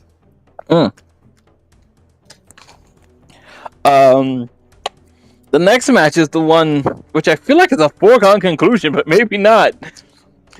LA Knight will be defending the WWE United States Championship against Jacob Fatu. Congratulations, Jacob Fatu, on your WrestleMania title win. Like, I don't feel like there's a situation right now where Jacob Fatu loses to LA Knight. I also especially love the fact that they worked so hard to protect and preserve Solo Sikoa, who doesn't get a WrestleMania match or moment. He does not. Jacob comes in, does what they were afraid of, and is now going to have a potential world title win on WrestleMania. Within his less than a year? Yeah. I mean, again, we talked about WrestleMania 20. Look at how that show started with John Cena winning the U.S. title, and look what happened for him as the year progressed. Yeah. Until the following WrestleMania. So, hey, maybe we might see history repeat itself for Jacob Fatu. Yeah, honestly, the only things that Jacob Fatu right now has to do is stay out of trouble and stay healthy. Absolutely. And there's nothing stopping him. Right, and he's only 32, so he's got quite the amount of shelf life and endurance. He can have. Yeah. Double so if he cuts down on some of the more high impact stuff. Right. Not saying I want him to. I like the double jump movesault is beautiful, obviously, and so is a lot of stuff he does. But let's be real, knees fade, ladies and gentlemen. The human body is still human. It is a finite thing, after all. I'm sure this will be a good match. I'm a fan of LA Knight, mostly as a character more than as a wrestler. One of the things I feel like a hipster for saying, oh, Not so much, actually. I lie because I was weird about him in Impact. I didn't get the Eli Drake thing until the NWA show. That's fair. So I think a few people were onto him before I was, and then I got onto him, and I was just like, okay, maybe I get it. Maybe I was late. I mean, I was very late because myself, I never really got into the Eli Drake thing. And then the LA Knight stuff happened with NXT, and I was like, okay, I see. I'm picking up what everyone's putting down. Yeah. I'm just the only jerk that's just like, I don't understand the Austin comparisons. Yeah. I feel like the way I would always describe it, I'm sure I've described it like this before, is I wouldn't say Austin or Rock because I know a lot of people, put those in there, but like for me, it comes down to he definitely has a vibe that would fit in with the same Attitude Era that they were in. Maybe, yeah. And I'll say he speaks with a cadence of a WWE promo. Absolutely. Like, he feels like he was just kind of plucked from WWF and placed into WWE. Yeah. You can see him go. I'm seeing it in my head. I keep laughing. I'm sorry. I'm just imagining those shots of like LA Knight walks into the oddly secluded locker room that Mean Gene Okerlund is already in. LA Knight, would you have a few words for the people? Mr. Knight, I want to have a word with you. Let me talk to you, Mean Gene. Oh man, LA Knight and Mean Gene would have had a very interesting chemistry. You can see it already, can't you? That would be very fun. That's not even the WWF I was thinking of, but like, okay, I can see that. Oh, you weren't going as far back as I was? Oh, I was going Scratch Logo. I wasn't thinking that, but like, honestly, like Mean Gene, that's kind of fun now. So like, I'll use this as to say, I think what I'm thinking of is why a lot of the NWA stuff worked, because that they did like the World Championship Wrestling, NWA era type stuff where it's like, guy has match, guy goes over to the talk booth, and it's like promo, right? And it wasn't like the weirdly set up promos that you get now on TV. It was this journalist asks you a question and you answered it. That's what I really appreciate about Renee Paquette. Okay, the fact that she is a journalist with journalistic integrity, similar to a Mean Gene Okerlund. Okay. She's such a throwback in my opinion because she reminds me of Mean Gene in the fact that she is journalistic. That's just my tangent. I just like Mean Gene a lot. I after years of what would be WWE putting like a pretty girl on the screen to just like, how are you feeling, Dean Ambrose? No, that's exactly what it was, because it was just like for the longest time, it was just random people that they were like, yeah, you look good enough for TV. Here you go out there. You haven't had a match in 8 months, Maria. Would you like to interview people? You're hurt, Ivory. Let's make you an interviewer. Seriously, what the fuck? Match number 5 for the WWE Women's Championship, and maybe the second most heated angle on this show. Tiffany Stratton will defend her championship against one Charlotte Flair. Woof. Woof. Woof. Words cannot describe how little I want to see this match. Really? I really don't care about this match at all. They have killed whatever I've wanted to. You mean the drama has actually made you less interested? It has. Like wow. Okay. The drama has made me not want to wait until night 2 to see a good women's championship. Oh, that's so fucked. So you are not interested in this shit talking and allegedly the low blows that have been taken by these two young women. It comes off a certain way to me. I've had a lot of trouble getting with the Tiffy time. Charlotte, have you? Charlotte just kind of loses me as time progresses. Okay. In my opinion, this is just for me. I don't really care for this match. When it comes to the women's match of the night, for me, it'll be Jade Cargill and Naomi, because I'm more interested in that story. Never Meet Your Heroes? No interest in that? Nope. We've had plenty of that. Every 2000s Hogan match. I guess that's fair.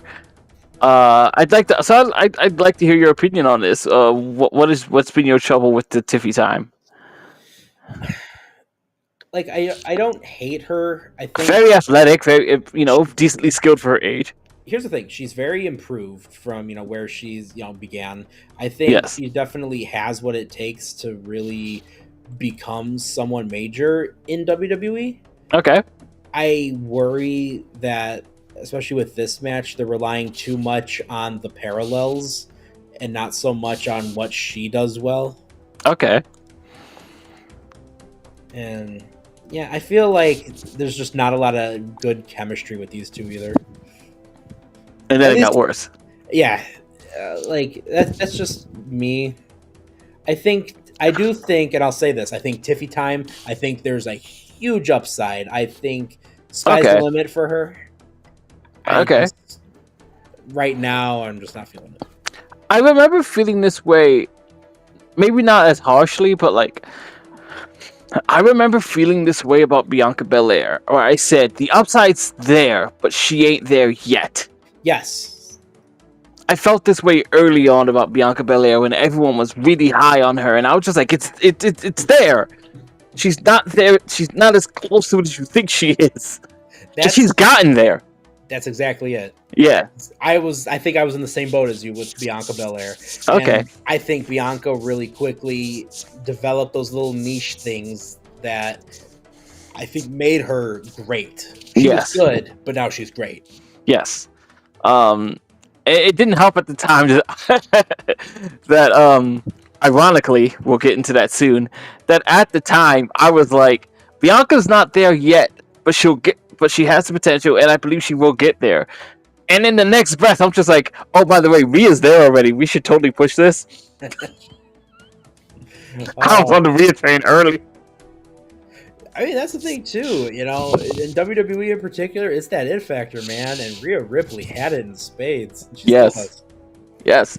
Cody Rhodes was recently quoted on saying that some nights she outsells him.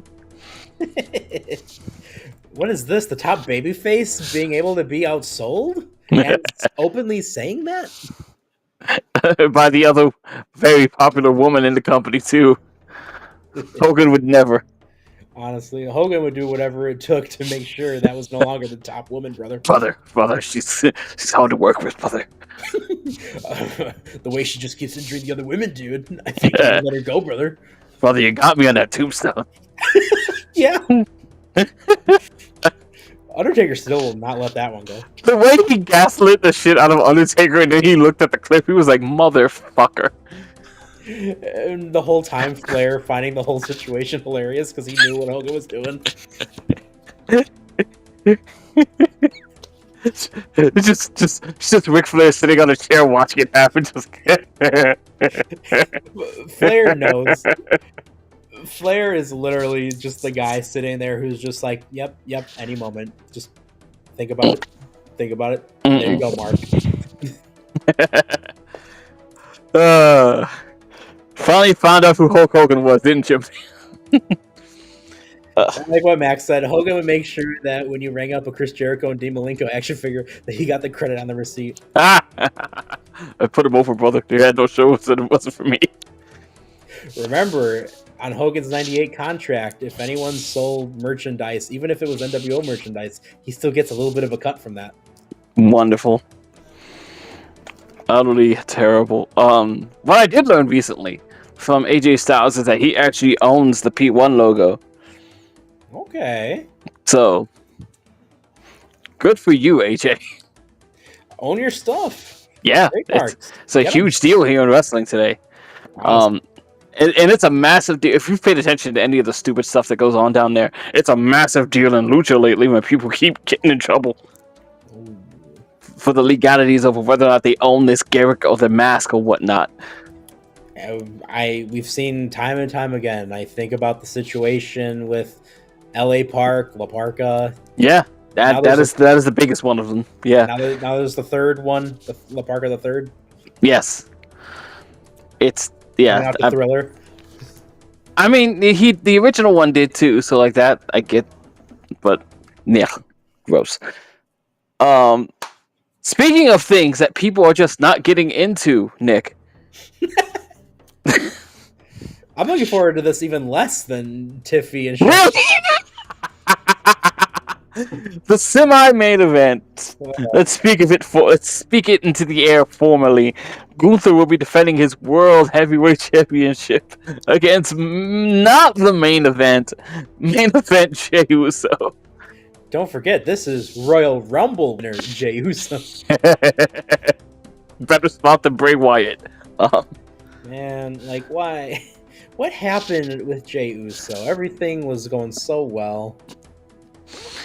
Day one, it's just me, Uso. It's just me, Uso. What can we say other than Jey Uso is immensely popular, but not immensely great? Ah, that's a shame. The people love doing the yeet. It's gonna be a great visual to see a football stadium yeeting. It will be. And I think that's the best we can carry into this. He's loved by children and a few adults. The children don't give a damn how good Jey Uso can wrestle. And then we have the monster that is Gunther. Yeah. I don't know how to feel about that other than, his career is going to be good anyway. It is. Again, this is such a weird situation. You've got someone that was the winner of the Royal Rumble. You got another guy who was pretty much the Intercontinental Champion. Yeah. He was the IC title monster. And there's just nothing with this. I'm not feeling anything about this. Again, I'm looking more forward to Tiffy and Charlotte than I am this, and I completely trashed that. Yeah, I guess there's no heat going into this. I think John was quoted. I don't know, it might have been John. Somebody I heard said the most interesting that happened here was Jimmy Uso getting the crap beat out of him. Yeah, no, that was like the one thing that went on here that makes you go, wow, okay, so maybe there is going to be a little something here. And it's just like, yeah, is it too little, too late? I think there was the opportunity for Jey Uso to deliver the go home show money promo, and I think he failed it. Yeah, and I think that's where it is. I think from an entertainment standpoint, I think Jey Uso failed to arouse the fan base with his passion for for defeating Gunther and becoming World Heavyweight Champion, and I think that just is what it is. I think he's got a very particular fan base, which is probably I haven't seen it. I bet the merch sales are pretty high. I can see that. I think too, this is also just a symptom of so many bigger, more interesting things happening, and it just falls by the wayside just because you can't have everything on the weekly shows. You can't, and it doesn't help. I don't mean to use this as a criticism, but it's the way it is when you're running this main event program and you're running it in such an odd way. It sometimes hurts where what should be the main event program of your show has to take a backseat to the fact that we have used CM Punk and Roman Reigns as these sort of roaming talents. Yeah. So like sometimes Roman Reigns is going to show up on Raw, so now he's the focal point. Sometimes CM Punk's going to show up on SmackDown and he's the focal point. You know what I mean? And if you have them both on the same show, we're going to spend a lot of time on them. Right. Oh, by the way, Seth Rollins is here also. It's yeah. There's been a lot of attention being focused on the thing that isn't around the World Championship, but is obviously the biggest story with the biggest names. I can't help but think this was a problem that if things were switched and Gunther and Jey Uso were doing stuff on SmackDown, that could have helped clear things up for them. Potentially, yeah. I don't. A 3-hour show. Especially with a 3-hour show, especially for the fact that John Cena isn't there very much, so Cody's working by himself a lot of the time. Right. So there would have been a lot of time to put on Gunther and Jey Uso on SmackDown. You're probably right. Whereas at least we were able to spend several weeks with Seth Rollins and CM Punk as like the main event program of the show. And then you have something like the Fatal 4-Way for the IC title where, wow, we had a couple viral moments that really drew in the intrigue for that one Yeah. in record time. Thanks, Braun. Rest in peace, Carlito. Hey, we talked about it, though. Let's get to that main event. I want to say, are we solid that Jey Uso is going to win? I'm not. I'm gonna be silly. I'm gonna be a little kooky. I'm gonna be a little crazy. I'm thinking Gunther's gonna continue onwards. Really? Okay. Interesting. Very interesting. I look forward to seeing her. I want to see what happens if he does. Okay. Is it simply just a more interesting prospect to you? Yeah. It's the thing where it's like, ordinarily it would be, if this was last year, I'd say I want to watch the world burn. In this instance, I want to watch what would happen if Gunther retains. Okay. Very interesting. I expect Jey Uso to win, but I am very interested to see what would happen as well. If for all that, Uso just fails. I think most likely it'll be Jey Uso winning, but Gunther retaining is going to be interesting. It would be. Yes. Let's talk about this very interesting main event. A main event that is full of some interesting caveats. One, this is Seth Rollins' third WrestleMania main event. All three of them have involved Roman Reigns. Maybe someday, Seth, you'll be able to separate yourself. CM Punk has accomplished the dream of all dreams. He has made it to the main event of WrestleMania despite so many odds. He finally did. Yes, he has. And upon securing this main event, Roman Reigns will now have more WrestleMania main events than the guy who this podcast has taken up so much of so far, one Hulk Hogan. Da, da, da, da, da, da, da. Which means he's coming back, brother. You ready for the Fatal 4-Way, dude? Real American beer, brother.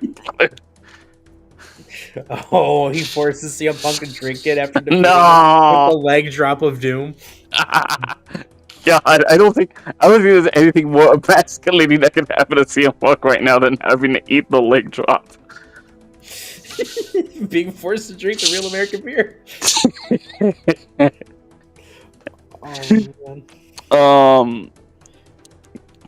Also, as a caveat, Paul Heyman will be coming out with CM Punk, as that is the favor that he has extracted from the War Games match. With all that said, Nick, how do we feel? I've seen a lot of people complain about, like, why is this Stop complaining. a world title shot or something? Like, not every match needs a stipulation. I've seen that there was allegedly a rumor that there was a leaked merch that indicates some chicanery that causes a title shot to happen. Okay.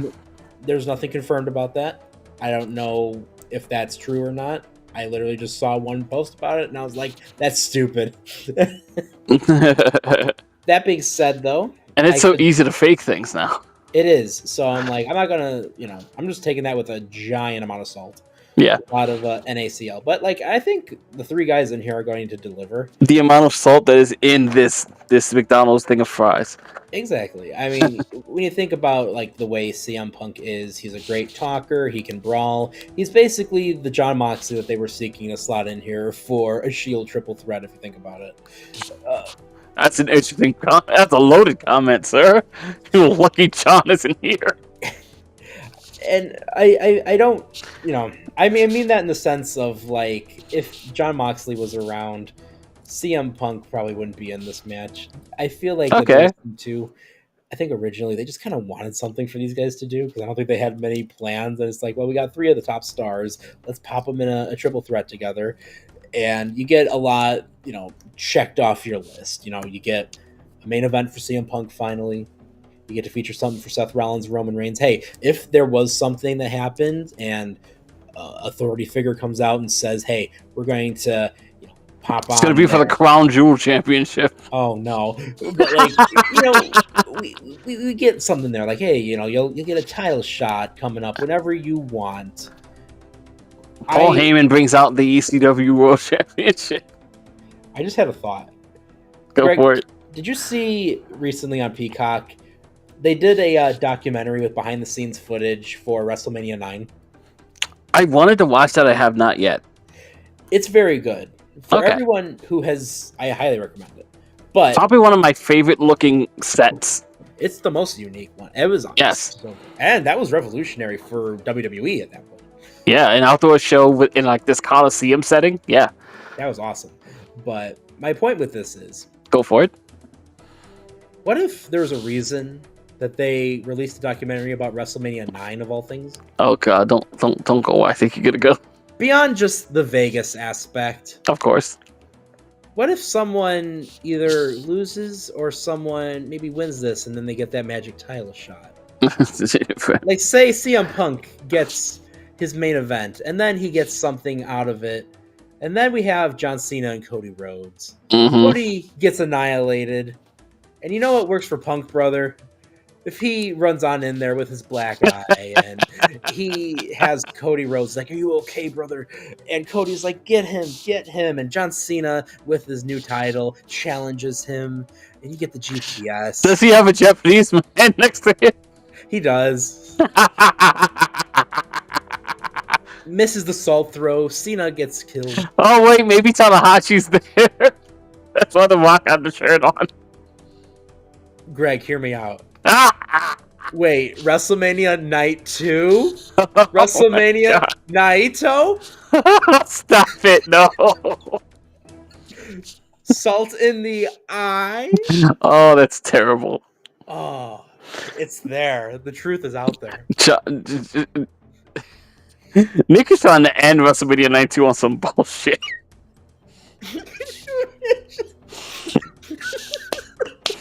John Cena. It's a bunch of people who don't know if they go home happy or mad. They're just confused. John Cena with Naito. They cheat to beat Cody for the title. CM Hogan comes in there. Oh god. That works for him, brother. I hate that you turned Cody into Bret Hart. Jesus Christ. Okay, so wow, that was something. Let's talk about who do we think is winning this main event? The audience, if that happens, they're gonna be welcome.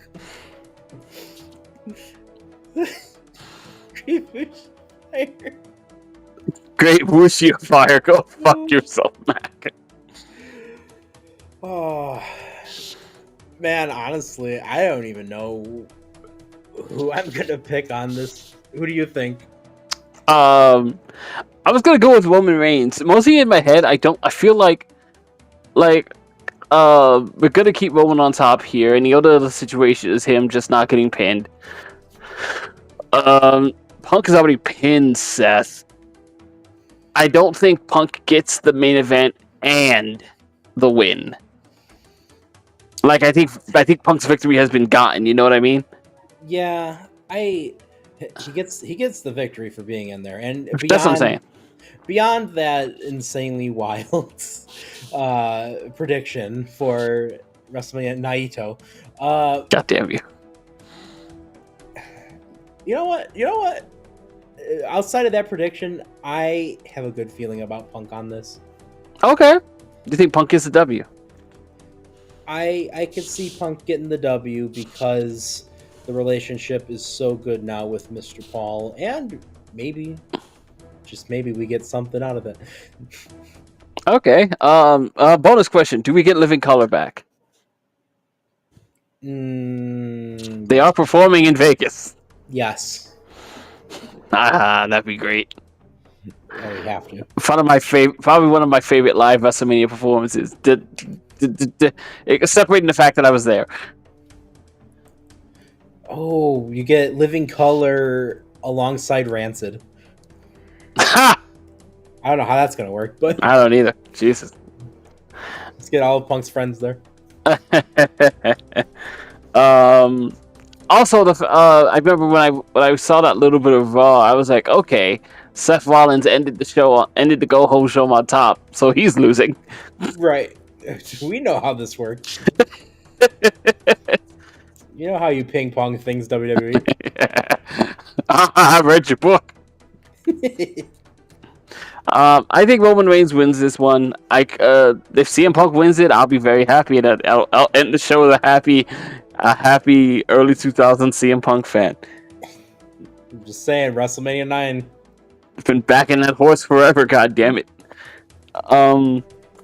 That's the end of WrestleMania Night 1. We move on to WrestleMania Night 2, which for some reason has different graphics, but I'm okay with it. Yeah, separation. Hey. Remember when the Andre the Giant Battle Royal used to be on the card? Yeah, I think we're better off. I love a Battle Royal. Have Have they even announced it for SmackDown? It's not. Yeah, I believe they have. Okay, I feel like they have. I feel like I saw something of the sort. good. I just like it because everyone gets something to do. Okay, yeah, it looks like I get that. I get that. Yeah. I remember the Mae Young one that just looked like a massive uterus. Who thought that was a good idea?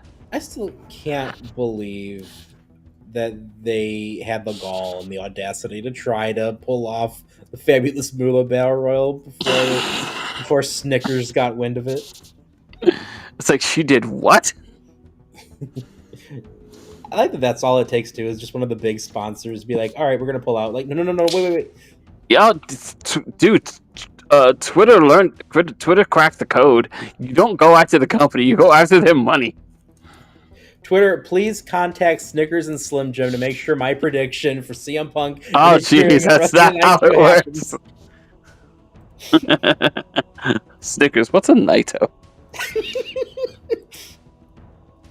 The show begins with Liv Morgan and Raquel Rodriguez taking on Bayley and Lyra Valkyria for the Women's Tag Team Championship. How did we get here?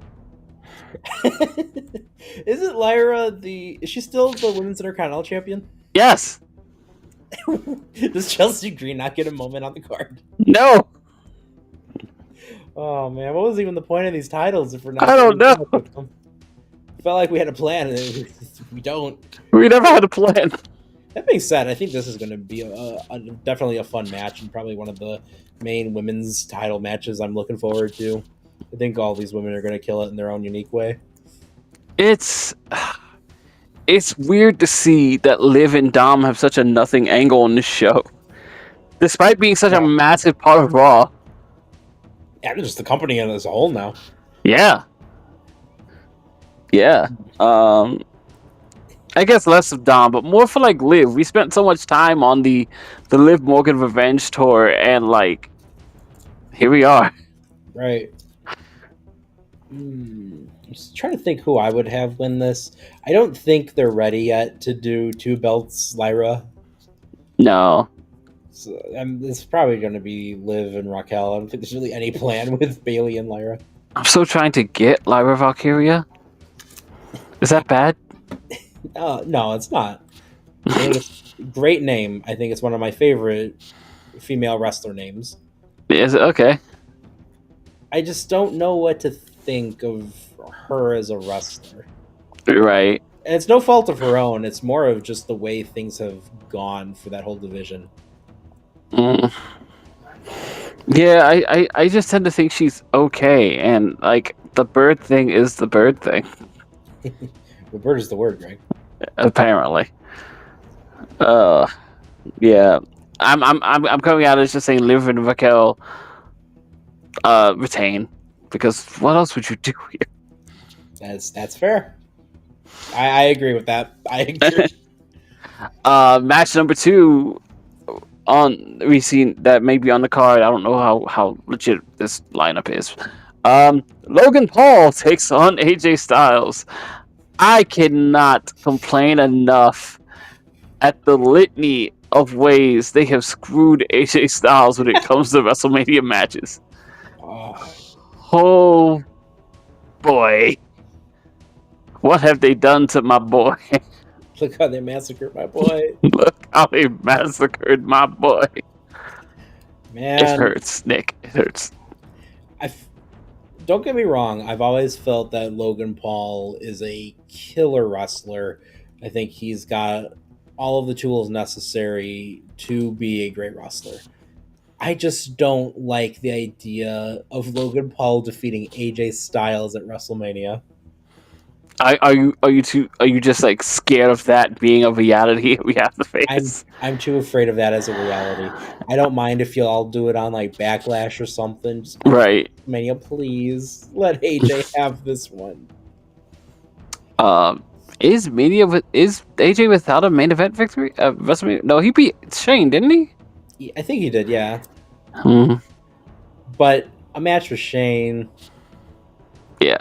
And then like the best opponent he had was Shinsuke Nakamura, who was not the Shinsuke Nakamura that you would expect. And the match ending. Nutshot. Yeah. The whole thing, the entire show was based around, the entire angle was based around. Yeah. I couldn't complain more. I'm gonna say AJ Styles wins this, but we'll see what happens. God help us all. Manifest it, AJ Styles. Let's go. Hey, let's go. Let's go. Match number 3, fatal 4-way match for the WWE Intercontinental Championship is Braun Breaker defending against Penta, Finn Balor, and Dominic Mysterio. I love you, Braun Breaker. I just put the belt on Dom. Yeah, just do it. Give Dom the the thing. Yeah, it depends on how. Do we have any idea of how Penta's merch sales have been doing? I have no idea, honestly. Because if that's been going great, I could see that being the trigger they pull. But I would rather have Penta chase Dominic. That feels great. I think Dominic would kill it as a moment like this, especially too. Yeah. Have Liv and Raquel retain as well. Yes, and then of course, bitchy, steamy Finn Balor that it wasn't him. Exactly. Continuing, and Carlito's still dead. He's selling tickets to his own funeral. But that being said, one way or another, I'd be okay, honestly, if any of these 4 guys won it. I get that. It's a stacked match, right? This is one of those matches where it's stacked, but in a great way. I miss a WrestleMania ladder match. I wish we had more guys in here and we had a ladder match. That old chestnut. Good old WrestleMania legacy trope. Yeah, I would love for Dominic to win this. And I would love to move Braun into the World Heavyweight Spear. Yeah. I think we should just start thinking about putting him in that spot. Even if it's just as a foil to lose to guys like excuse me, to guys like Jey Uso or Gunther. I just think he should be in that main event area on Raw. We got Blip saying Breaker's gonna retain. We got Max saying Dominic's gonna pin Balor. So we got a lot of different options. He's gonna pin Balor? You punny bitch. I hate this. He punts? Let's go on to the Sin City Street fight. I've had enough of this. I broke Nick. Usually I'm the punny boy. In the Sin City Street fight, Nick, they are going all in. It is double or nothing. all their cards, all their cards are on the table. Yeah, you gotta know when to fold them. Damian Priest is going to roll the dice against Drew McIntyre. This guy's gotta get stopped. which is double funny because that was his finish. We're only missing just a little run-in from legendary WCW jobber, the Gambler. No, don't bring up the camera, please. I'm so sick of that. Oh, the Gambler's my goat. Do it. And he was on Jericho's podcast. Was it like last year when they thought he died? Oh, wow. That's an awakening. Because there was a different Gambler that ended up passing away. That was also a wrestler? Yeah, and then Okay. and Jericho tweeted, the whole story about how Gambler helped his career because he was doing some real bad tryouts because I guess Jerry Lynn just wasn't cutting it. So they're like, all right, we're going to give this kid one more chance. Gambler, you're going to go up against him. And Jericho said he was super nervous, but Gambler just reassured him like, hey, man, this is going to be your match. I'll do whatever it takes to make you look good. And he did such a great job. Jericho got signed right then and there. And Jericho really appreciates what Gambler did for him there. And shout out to the Gambler. Great jobber. I shudder to live in a world where Jerry Lynn doesn't get you as over as the Gambler does. Now, my question, was it Jerry Lynn or was it Mr. JL? Or was it Jerry Flynn? You know what was wild is at one point after JL unmasked and it was Jerry Lynn, you had Jerry Lynn and Jerry Flynn on the same roster. Yes, you did. On the same cards. And I guarantee they had a match together. Probably on some house show. Y'all, Jerry Flynn's a deep cut, but honestly, I don't think he was as bad as people think he was. No? Yeah, I think it was pretty decent. Not the greatest, but... I don't have much memory of his work. I just remember there being a guy named Jerry Flynn. And he did like the karate. Yeah, it was back when it was really bad karate. Tall kickboxer, because they wanted more kickboxing guys in there. But he ended up like losing to Goldberg a million times because he was like the person that worked the best with Goldberg. Nice. What's with these job guys just getting the money over? Honestly. It's almost like it was their job. Oh, I have another reference, Greg. You ready for Chad Fortune to interfere? Oh, I thought you were going to see Chad Frost. No, but that will be another one. I can't wait for Chad Frost to book NXT. Oh my god. Oh man, I had to explain to a friend of mine what the Chad Frost joke was. That hurt my heart. I missed that show. I'm gonna miss that show. Young Rock was fun. Even like people complain about the historical inaccuracies. No, the historical inaccuracies were the fun part. Honestly, I want a cut of Young Rock where like we cut out all the modern stuff with the actual Rock. I just want to get to like the flashback story stuff. All right, but yes. Okay, Luke Hawk's doing his best Austin impression. Oh yeah, that's Luke Hawks. I keep forgetting about that. But getting back to the actual match at hand that everyone in the comments is talking about. Back to the fight. Yeah. Get back to the fight and back. And back to the fight. Damian Priest versus Drew McIntyre. I think this will be a lot of fun. It will be. I think it's just going to be meat, and it's going to be two guys that are going to brawl up and down the not so Sin City. They're going to get all through the arena. They're going to get all around ringside. They're going to get all through the stage, and I hope they make use of the stage because that's always one of my favorite things in like Fun Anywhere matches and street fights and things like that.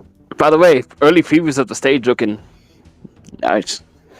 I never know what to trust with stage designs anymore because of AI. I know. I understand.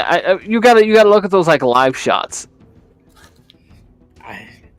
I still haven't seen. I'm waiting for the grand reveal. I understand. I think that should be Friday. Ooh, okay.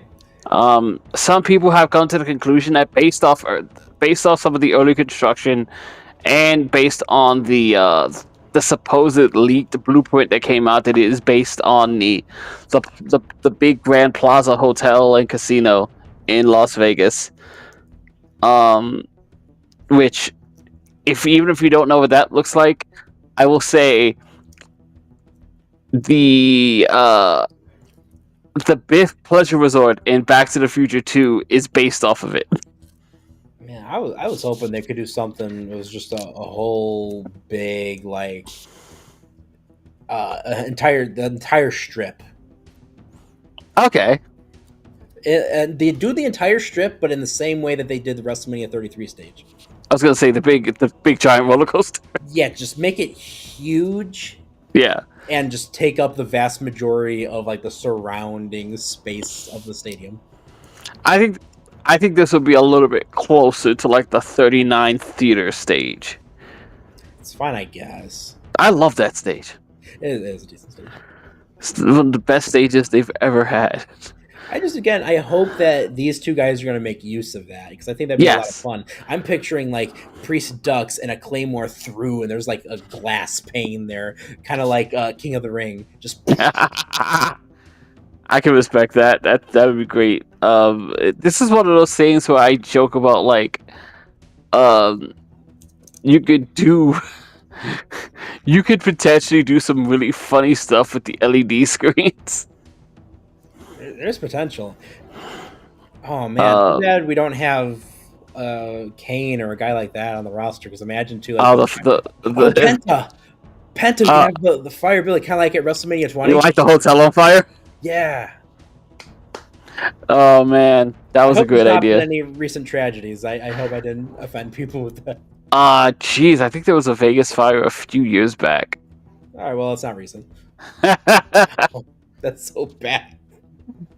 I think it's gonna be a fun match. I'm actually going to say, I'm going to say Priest wins, if only because I feel like Drew McIntyre's whole gimmick is being upset about something. See, I feel like that was the story that they were telling up to this point, and that's why I'm going to go with Drew because I like the idea that I respect that. Finally, the year later, he gets happiness. Okay. He doesn't have to worry about the guy that single-handedly took everything that he's wanted. Yeah.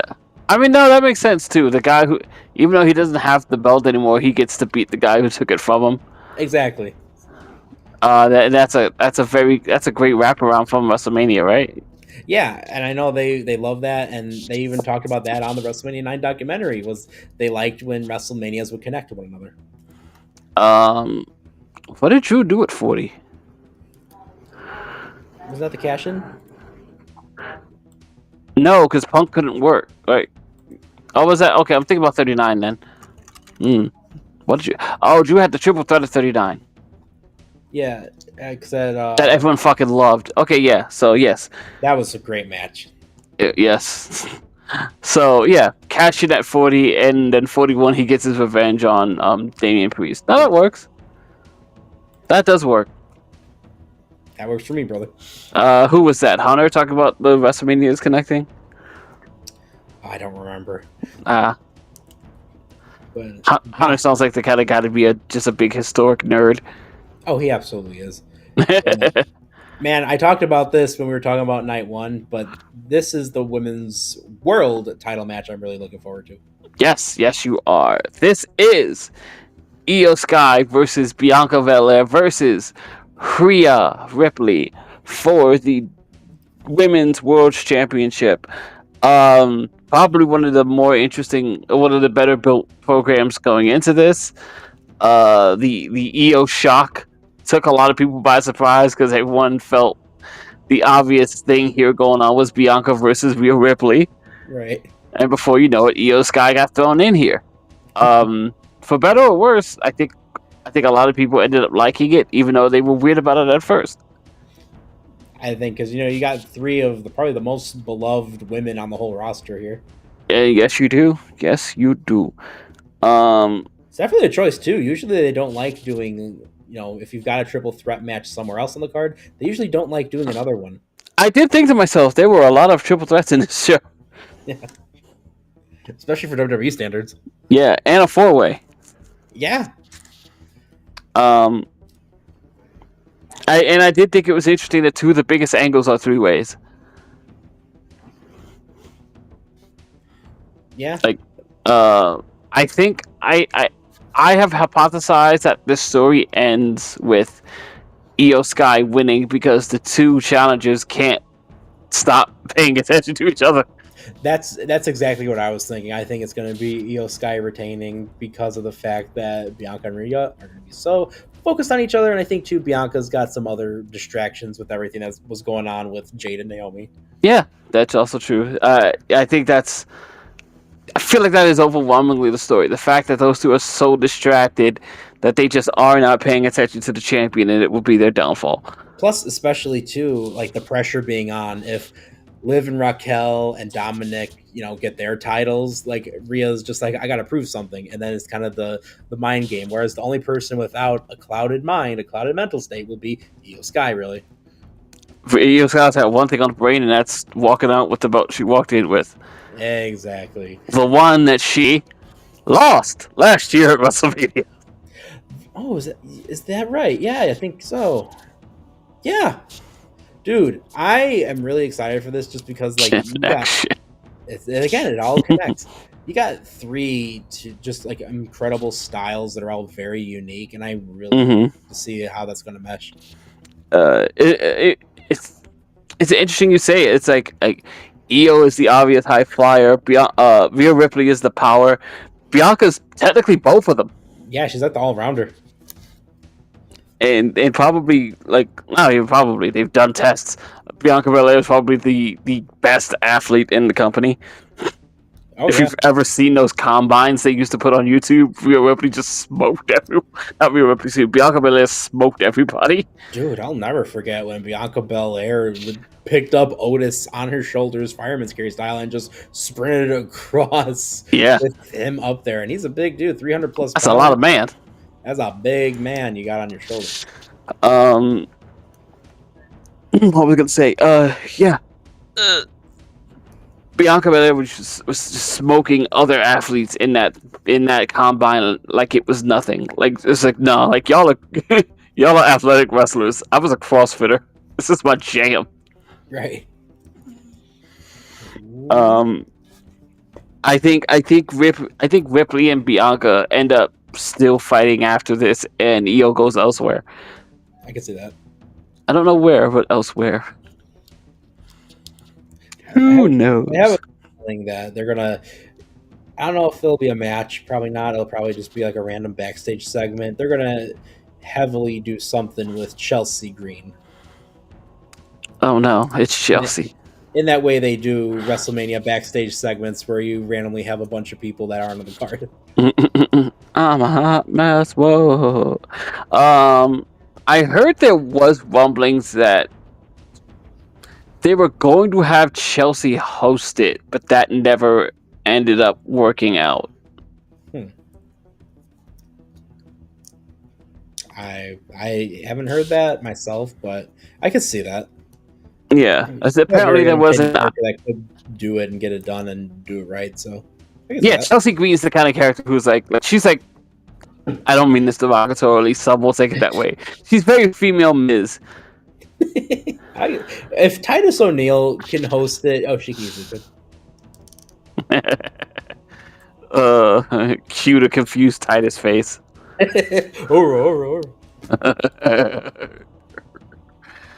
Want to win? Make it a win.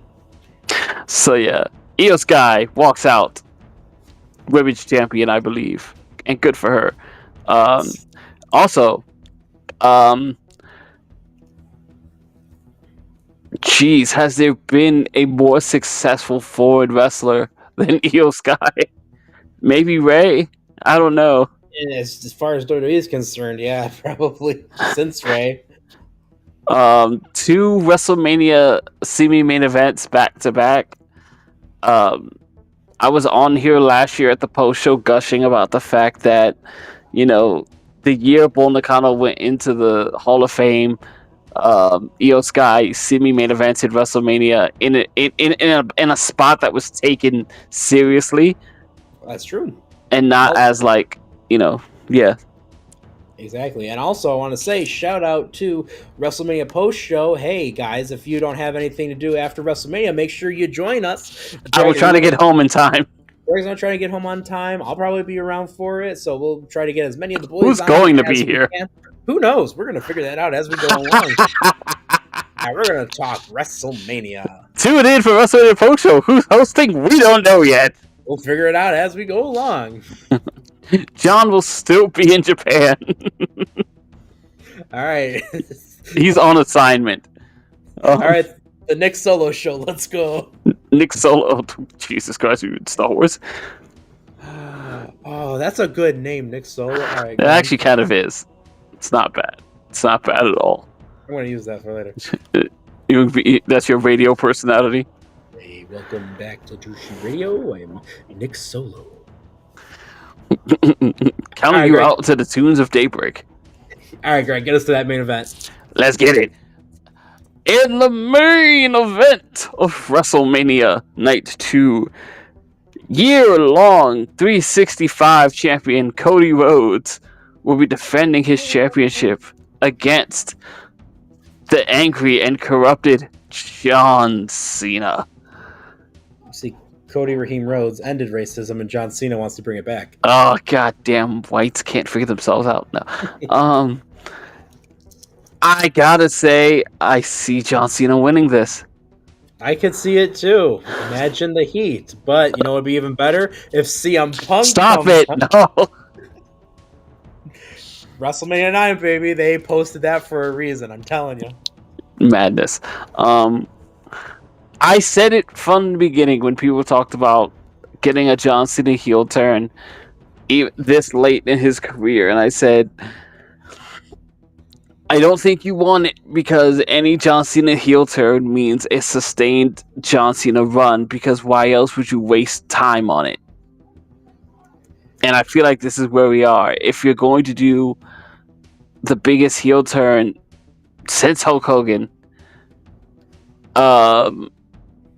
then you're going to give it, a sustained run and really make some money off of it. You don't do this for a one-night thing, right? Right. So I think this is what we got. I think we're going to have a few months of John Cena until Cody Rhodes takes the belt back off him, or maybe another hero of sorts. Excuse me. What if John Cena takes the title all throughout the rest of this year's run? Oh man, he never really gave like a clear end point to his run, did he? Because I think everyone just kind of assumed December. Yeah, because he said this was the last WrestleMania. Here's what I'm going to also say too. Yes, everyone has said that this will be the end, but have we taken into account the fact that wrestlers are carnies and liars? No, have you heard the people who talk about CM Punk? Have we all heard the story about Terry Funk? Which one? Yes. Forever. Remember Mick Foley's last stand at WrestleMania 2000? Oh man. Which was the last stand after he had been retired by Triple H at No Way Out. Remember when Chad Frost was so close to Oh my God. maintaining the fact that he was never going to wrestle again? And then he did. By the way, I've never seen that Hell in a Cell match. Which one? The Cactus and Hunter. Oh, it's a decent one. It's a decent one, yeah.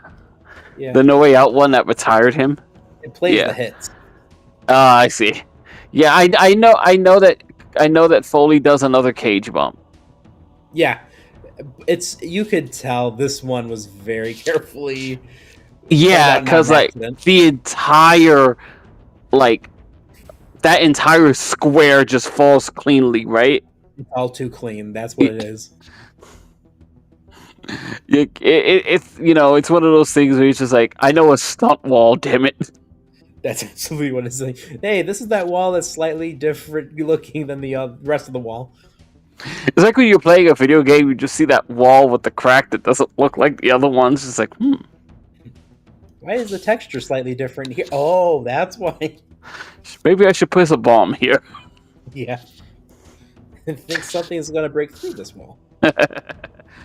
Why is there a chicken inside of it? I'm gonna eat it. Oh no. All right. Cody and Uh, Cena. I agree though with Cena getting the title, because then at that point, isn't that when he surpasses the WWE recognized Flair reign? yes. So that's another fun point right there. We have two main events that involve two massive records. Roman will surpass Hogan's WrestleMania main event, and Brother. and John Cena may surpass Ric Flair's uh, alleged world championship. According to WWE. Yes, world championship wins. Big night, eh? No pressure. No pressure at all. I just wonder then at that point, what would we do with Cody afterwards? I assume Cody's just on the road back to getting the belt back from Cena, but yeah, that's a fair question, right? Because usually by now we'll have some semblance of kind of what the plans B, C, and D would be for the top babyface if they're to lose it. But Who is the? Oh God, it would be CM Punk, wouldn't it? oh no, WrestleMania 9, baby. Shut up. Well, you know what? I'll say this. You gotta know that there's a plan for one more Cena Punk match. They have to. And what better way than Cena losing the title immediately to Punk? Stop it. But yes, all right. We got through all of WrestleMania 41. It only took a whole hour for us to get Yes. through because we went on how many tangents, Chris? We are the tangents. We are the tangent. This is what happens when John's not around. I guess we will close you out with a little bit of fun retro radio, so to speak. Yes, I just came up with that. I'm so clever. Radio is our newest segment. Yes, retro radio. As they have announced in this year's Hall of Fame, which we will probably not be watching, maybe. It's too much. We'll cover a little bit. For the first time, they have inducted a match into the Hall of Fame. I joked that they took this from Dana White. They have been inducting fights for quite some time. I thought this was a foregone conclusion. I felt like the amount of wrestlers they had was dwindling, and this was something to keep the show going. I agree with that. I'm honestly surprised they didn't dedicate a whole year of the Hall, which they might do even next year, of just matches. It's got plenty of those to choose from. Yeah, I wouldn't be surprised if there were less wrestlers and more matches comparatively. Yeah. Again, just because we're running out of guys. To which then I would ask, like, does going in there with your match give you another ring, similar to how if your stable gets inducted? They made a point to say that technically Bret Hart is the first 3-time inductee. All right, so or at least we have all made a point to say. Everyone else has been.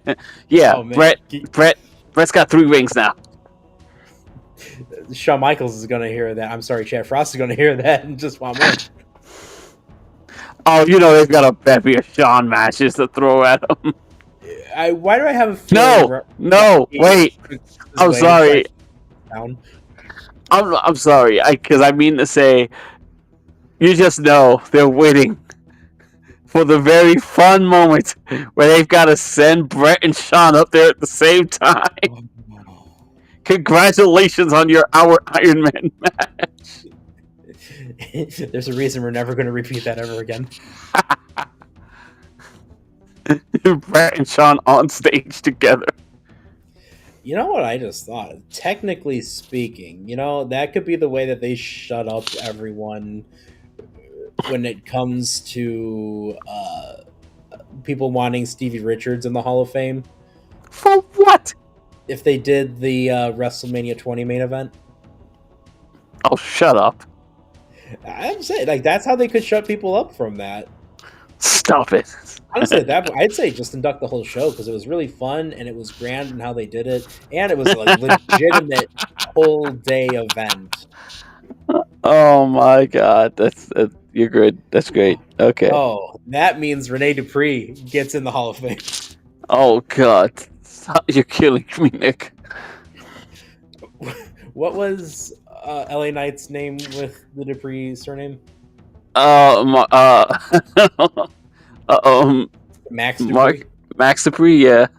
Let the record show Max Dupree is still older than Rene Dupree. My God. So we watched the first match inducted into the WWE Hall of Fame. Bret the Hitman Hart versus Stone Cold Steve Austin at WrestleMania 13. Chicago, baby. Yes, in Chicago, in the Rosemont Horizon. Did anyone hear me? I said the Rosemont Horizon. That is the only thing it has ever been called. What? That's just what it is. I'm historically noted in saying that because I'm a filthy purist that I've always kind of liked the Survivor Series match more, but this is still amazing. Yeah. And too, for what the implications were from here going on for the rest of the year. Yeah. In the Attitude Era. I'm always impressed for who he is and for his reputation, how good of a brawler Bret was. Yeah. He Absolutely. oddly excelled in this match. He excelled when he brawled with Shawn and when he brawled with Diesel. Like he was good at these, even though it wasn't like who he was, so to speak. Right. It's not what he's known for. As if I could gush over the man enough for his talents. Way to be good at everything, bro. Yeah, no, that's absolutely true. And I feel like we talked a lot about 1996 when we were talking about WCW. Yes. But I think too, like 1997 is without a doubt one of the most important years in pro wrestling, and a lot of things are more story based, politic based, etc., etc. I don't think enough of compliments go to the matches, and this match in particular was just incredible. And you often hear grudge matches being labeled as a war. This was a war when I think of that for any type of a match title. Yeah, Austin is one of those guys that's just like, you have to be physical with, because when he gets on offense, he is eating you alive. Yeah. It is almost non-stop whooping. I talked about this with I actually talked about this with you guys earlier, and I'll mention it here. The WWE has been doing that little like playlist or whatever of like their top 50 or top 40 whatever WrestleMania matches. This one came up number 2, which leads me to believe that number 1 will be Shawn Michaels and The Undertaker at WrestleMania 25. No arguments. Incredible match. Perfect. No notes, right? Sure, it's perfect. Where's Deuce? Oh, jeez. Small snafu. Teeny weeny little snafu. Yeah. Um, Everybody gets one. Yeah, right. In this case, number 2 ends up being Bret Hart versus Steve Austin, which could have been number 1 in any list, and nobody would say anything to you. Right. What came off to me that I found interesting is that for us, for fans who lived through the streak and lived through its importance, we remember the magic, and so the match resonates with us. With people who did not actually go through the streak, it's just a really good match. Right. And it doesn't feel the same way for other. The near falls aren't what they are for them as they are for us, because they didn't live through the Undertaker never losing. Exactly. And again, like we talked about this off the air, like the thing with the Undertaker streak, it's not just okay, he wins it consistently at these pay-per-views. Like this is years of history attached to these, plus a couple of years that he was out injured, and like he missed 10 in 2000. Yeah. So there are things that you are probably missing if you weren't around for that time. Whereas Bret and Steve Austin is just it's Georgia Tech and Georgia State, just good old fashioned hate, and hate is immortal. Yeah, Hate is timeless. absolutely. Um, You go into it too with the months worth of storytelling that we've had from just two guys that keep screwing each other over yeah, basically in every opportunity either guy has to do so. and talk about WrestleMania's connecting. This is all Brett trying to recover his position after the Iron Man match, Yeah. and being up against this ornery Texan and a company that isn't the same to him anymore. Mm-hmm. I once had a whole soliloquy about how Brett was like Captain America and the Man Out of Time, where he came back from the ice and America wasn't exactly the same, but he was. Right. And it didn't make any sense to him anymore. The Honestly, heroes look different. you ported over the 1992 Brett because he still had that fever when he dropped the IC title to the Mountie. Yeah. Yeah. It's such a fantastic piece of art to watch those two guys really just plow into each other and attempt to destroy each other for several minutes. The sustained attack on Austin's knee and the frenetic comeback. Watching the crowd sort of, which was already pro Austin, just really sort of turn over. Yeah. From the beginning of the match to the end. But I don't think it ever completely turns. Like, I know Brett obviously gets over massively as a heel later on, but like, I don't think it ever happens instantaneously. Yeah, I think a lot of people, I think, cite and simplify their citation of this match with the legendary double turn.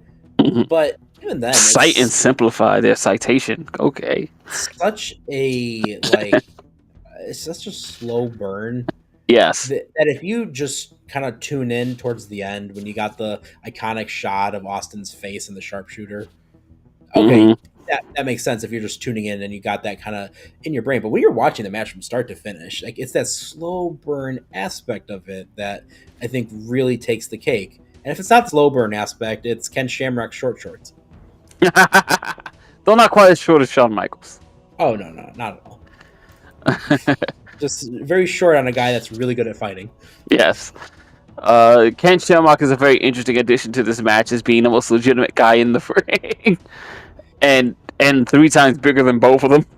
It's really fun too when you think about, like, because you got Austin and Bret Hart, who themselves are very much like old school in their own respective styles. Mm-hmm.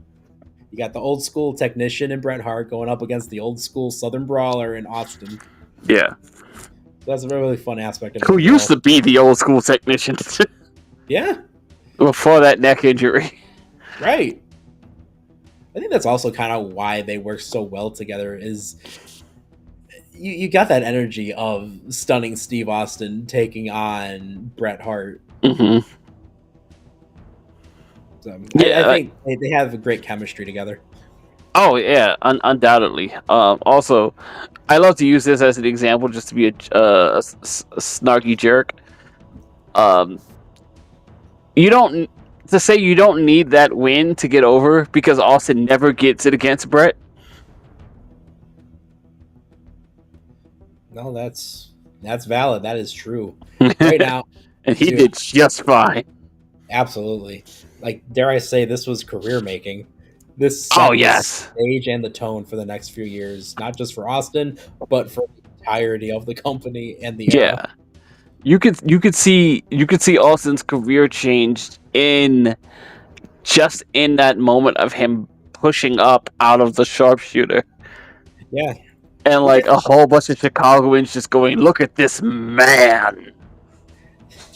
I think that's why, like, a lot of people, when they cite the double turn, to me, it's not as strong because of the fact it happens in Chicago. Because in Chicago, just a bunch of naturally Chicago loves heels. That's just how it is.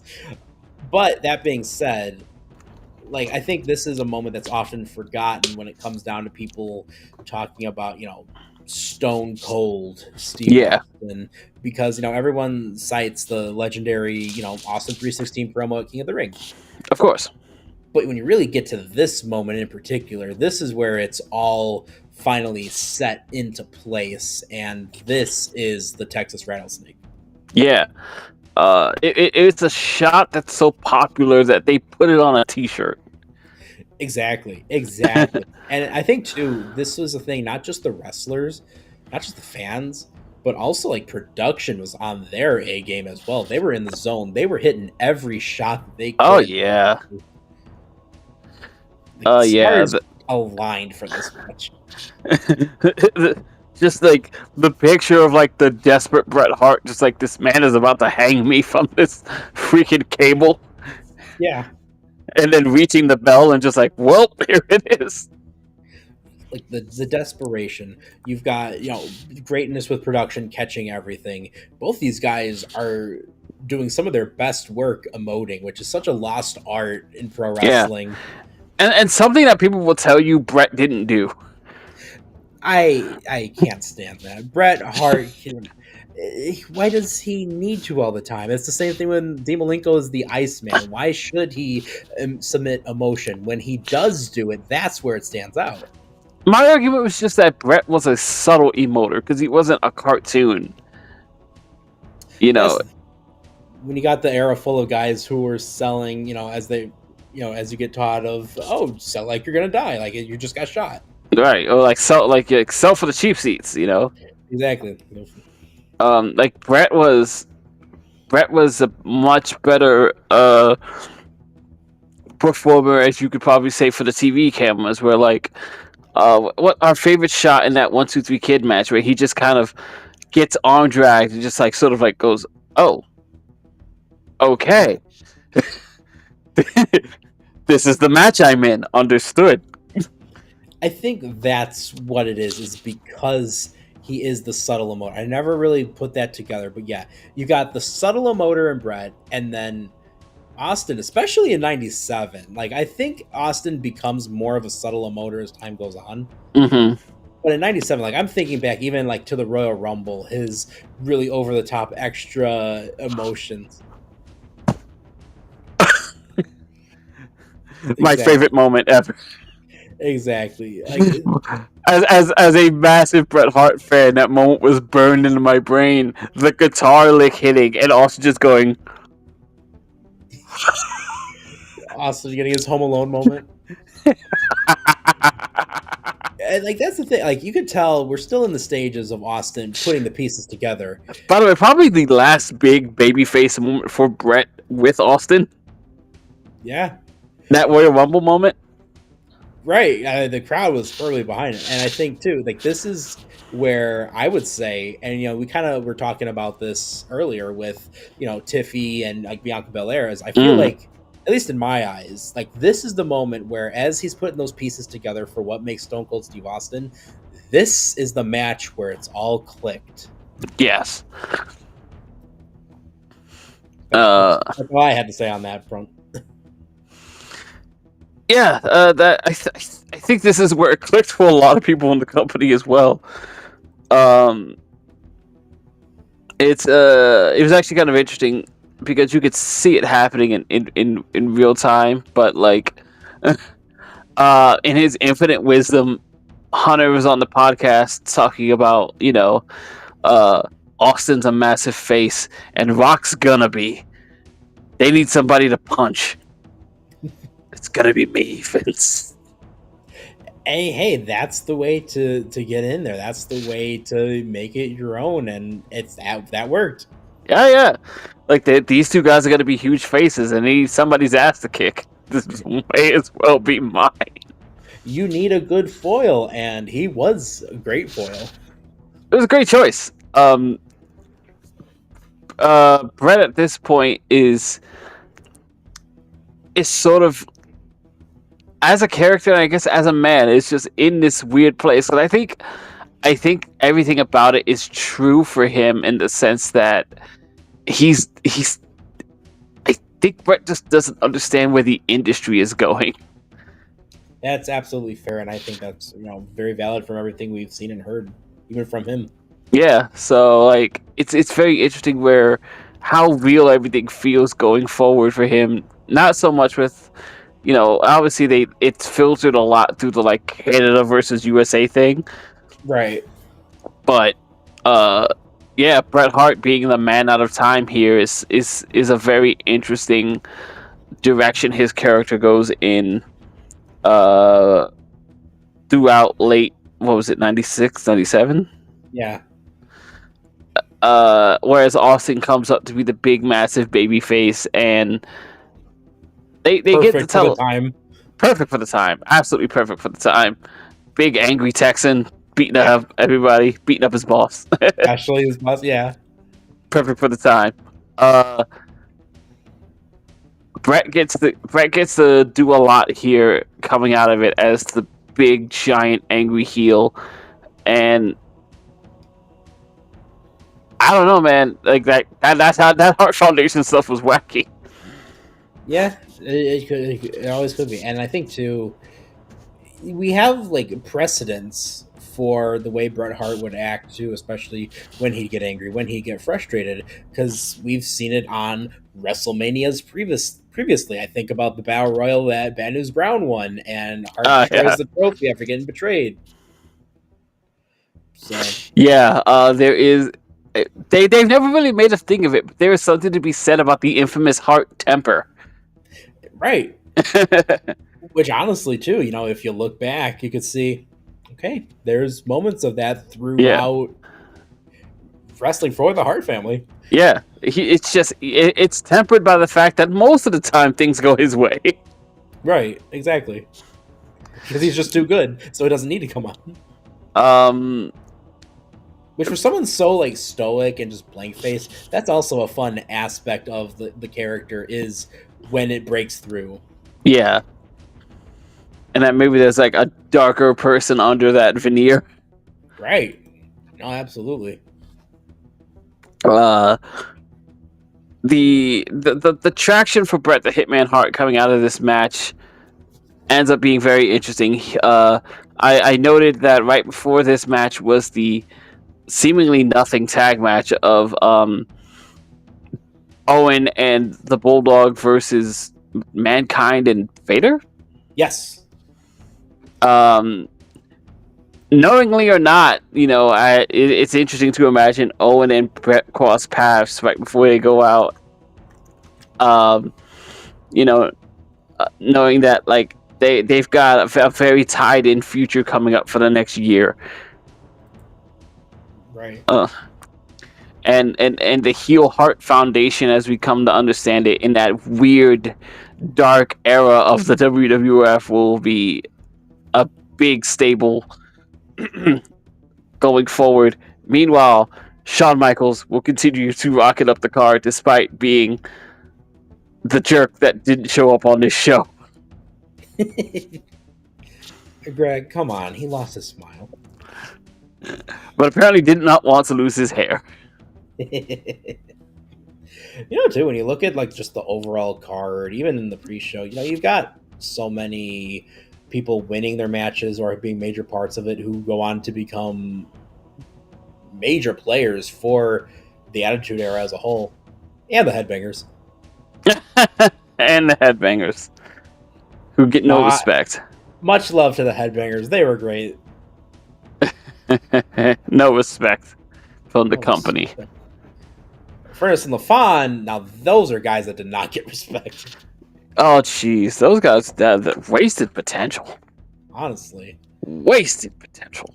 Especially, like, these are the physiques you'd expect. But you also had Hawk and Animal, so it's like, that's our muscly tag team. I think, to close this out, I think one of my favorite moments visually, and one that made me very uncomfortable as a young Bret Hart loving child, is sort of that, like, that moment where Shamrock suplexes Bret, and he gets right back up, and he just sees something he doesn't want any part of. like honestly, there's the aspect too where for someone that's younger watching this, and you get to that part where Brett's just gone all in against Stone Cold, be it Sharpshooter right back on. sharpshooter, when it's just like he's already dead. Yeah. Like you've gone too far. And there's that fun aspect to it where, again, this is Chicago of all places. It's just like Brett's gone too far.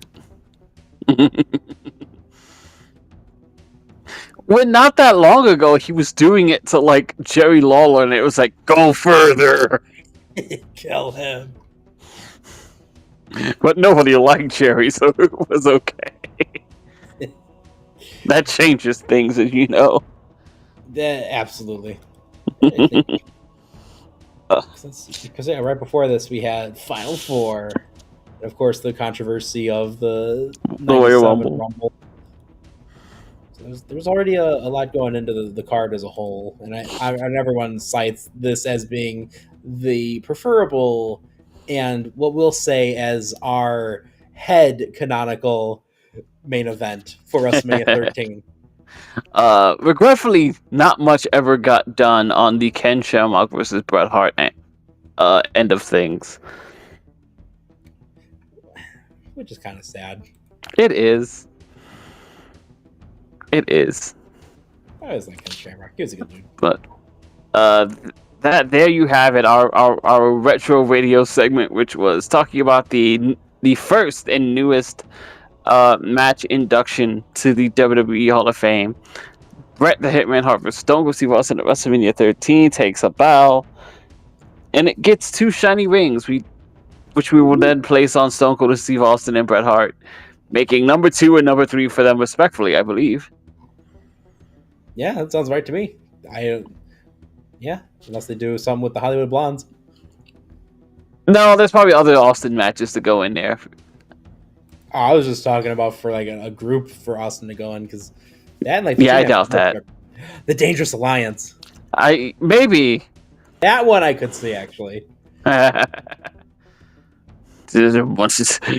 imagine Vince rolling over in whatever room he's in, like on WCW stuff. See, now my question would be, you've got all of this amazing, all these great matches in WWE history, even just beyond WrestleMania. Do they include those as well, or is it just WrestleMania matches? I imagine it will be more than WrestleMania matches, but those will be the easiest. They got the easy option being on that weekend, so yes, that makes sense to me. I also thought it was very fitting in like if you wanted to be cynical about it, it was very interesting to say that like, well, this is just a vehicle for Hunter and Shawn to get more rings, but then the first guy they induct is Bret. Very valid. And Stone Cold, who goes out of his way to not appear. Yeah, right. Like Stone Cold's not the guy who says yes to any phone call. Right. Like they've had the toughest time bringing him in for anything. To the point where I think they're working double time to make sure, like, we didn't get him for The Rock last year. We need to do something. He shows this one. Yep. Son of a bitch. And we get the same thing from like 2006 where Bret Hart's uncomfortable and he doesn't show up. Yeah, man. I look forward to seeing Bret Hart and Stone Cold together and just accept their award graciously. I'll say that. I like the idea that this was of course, a Chad Frost and Triple H idea to get them in. So then The Rock's got to get his own say in there. So then The Rock's like, yeah, let's also have Ken Shamrock in here. Son of a bitch. Guys. The political machinery that can clang against each other in WWE has incredible potential. It does. I live merely to watch the world burn, and if it happens, it happens. All right. Was that all of the wrestling news that we were going to talk about tonight? I do believe it is. I think the only other interesting thing we could talk about, and there's not much to say to it other than it shocked a bit of the wrestling world recently.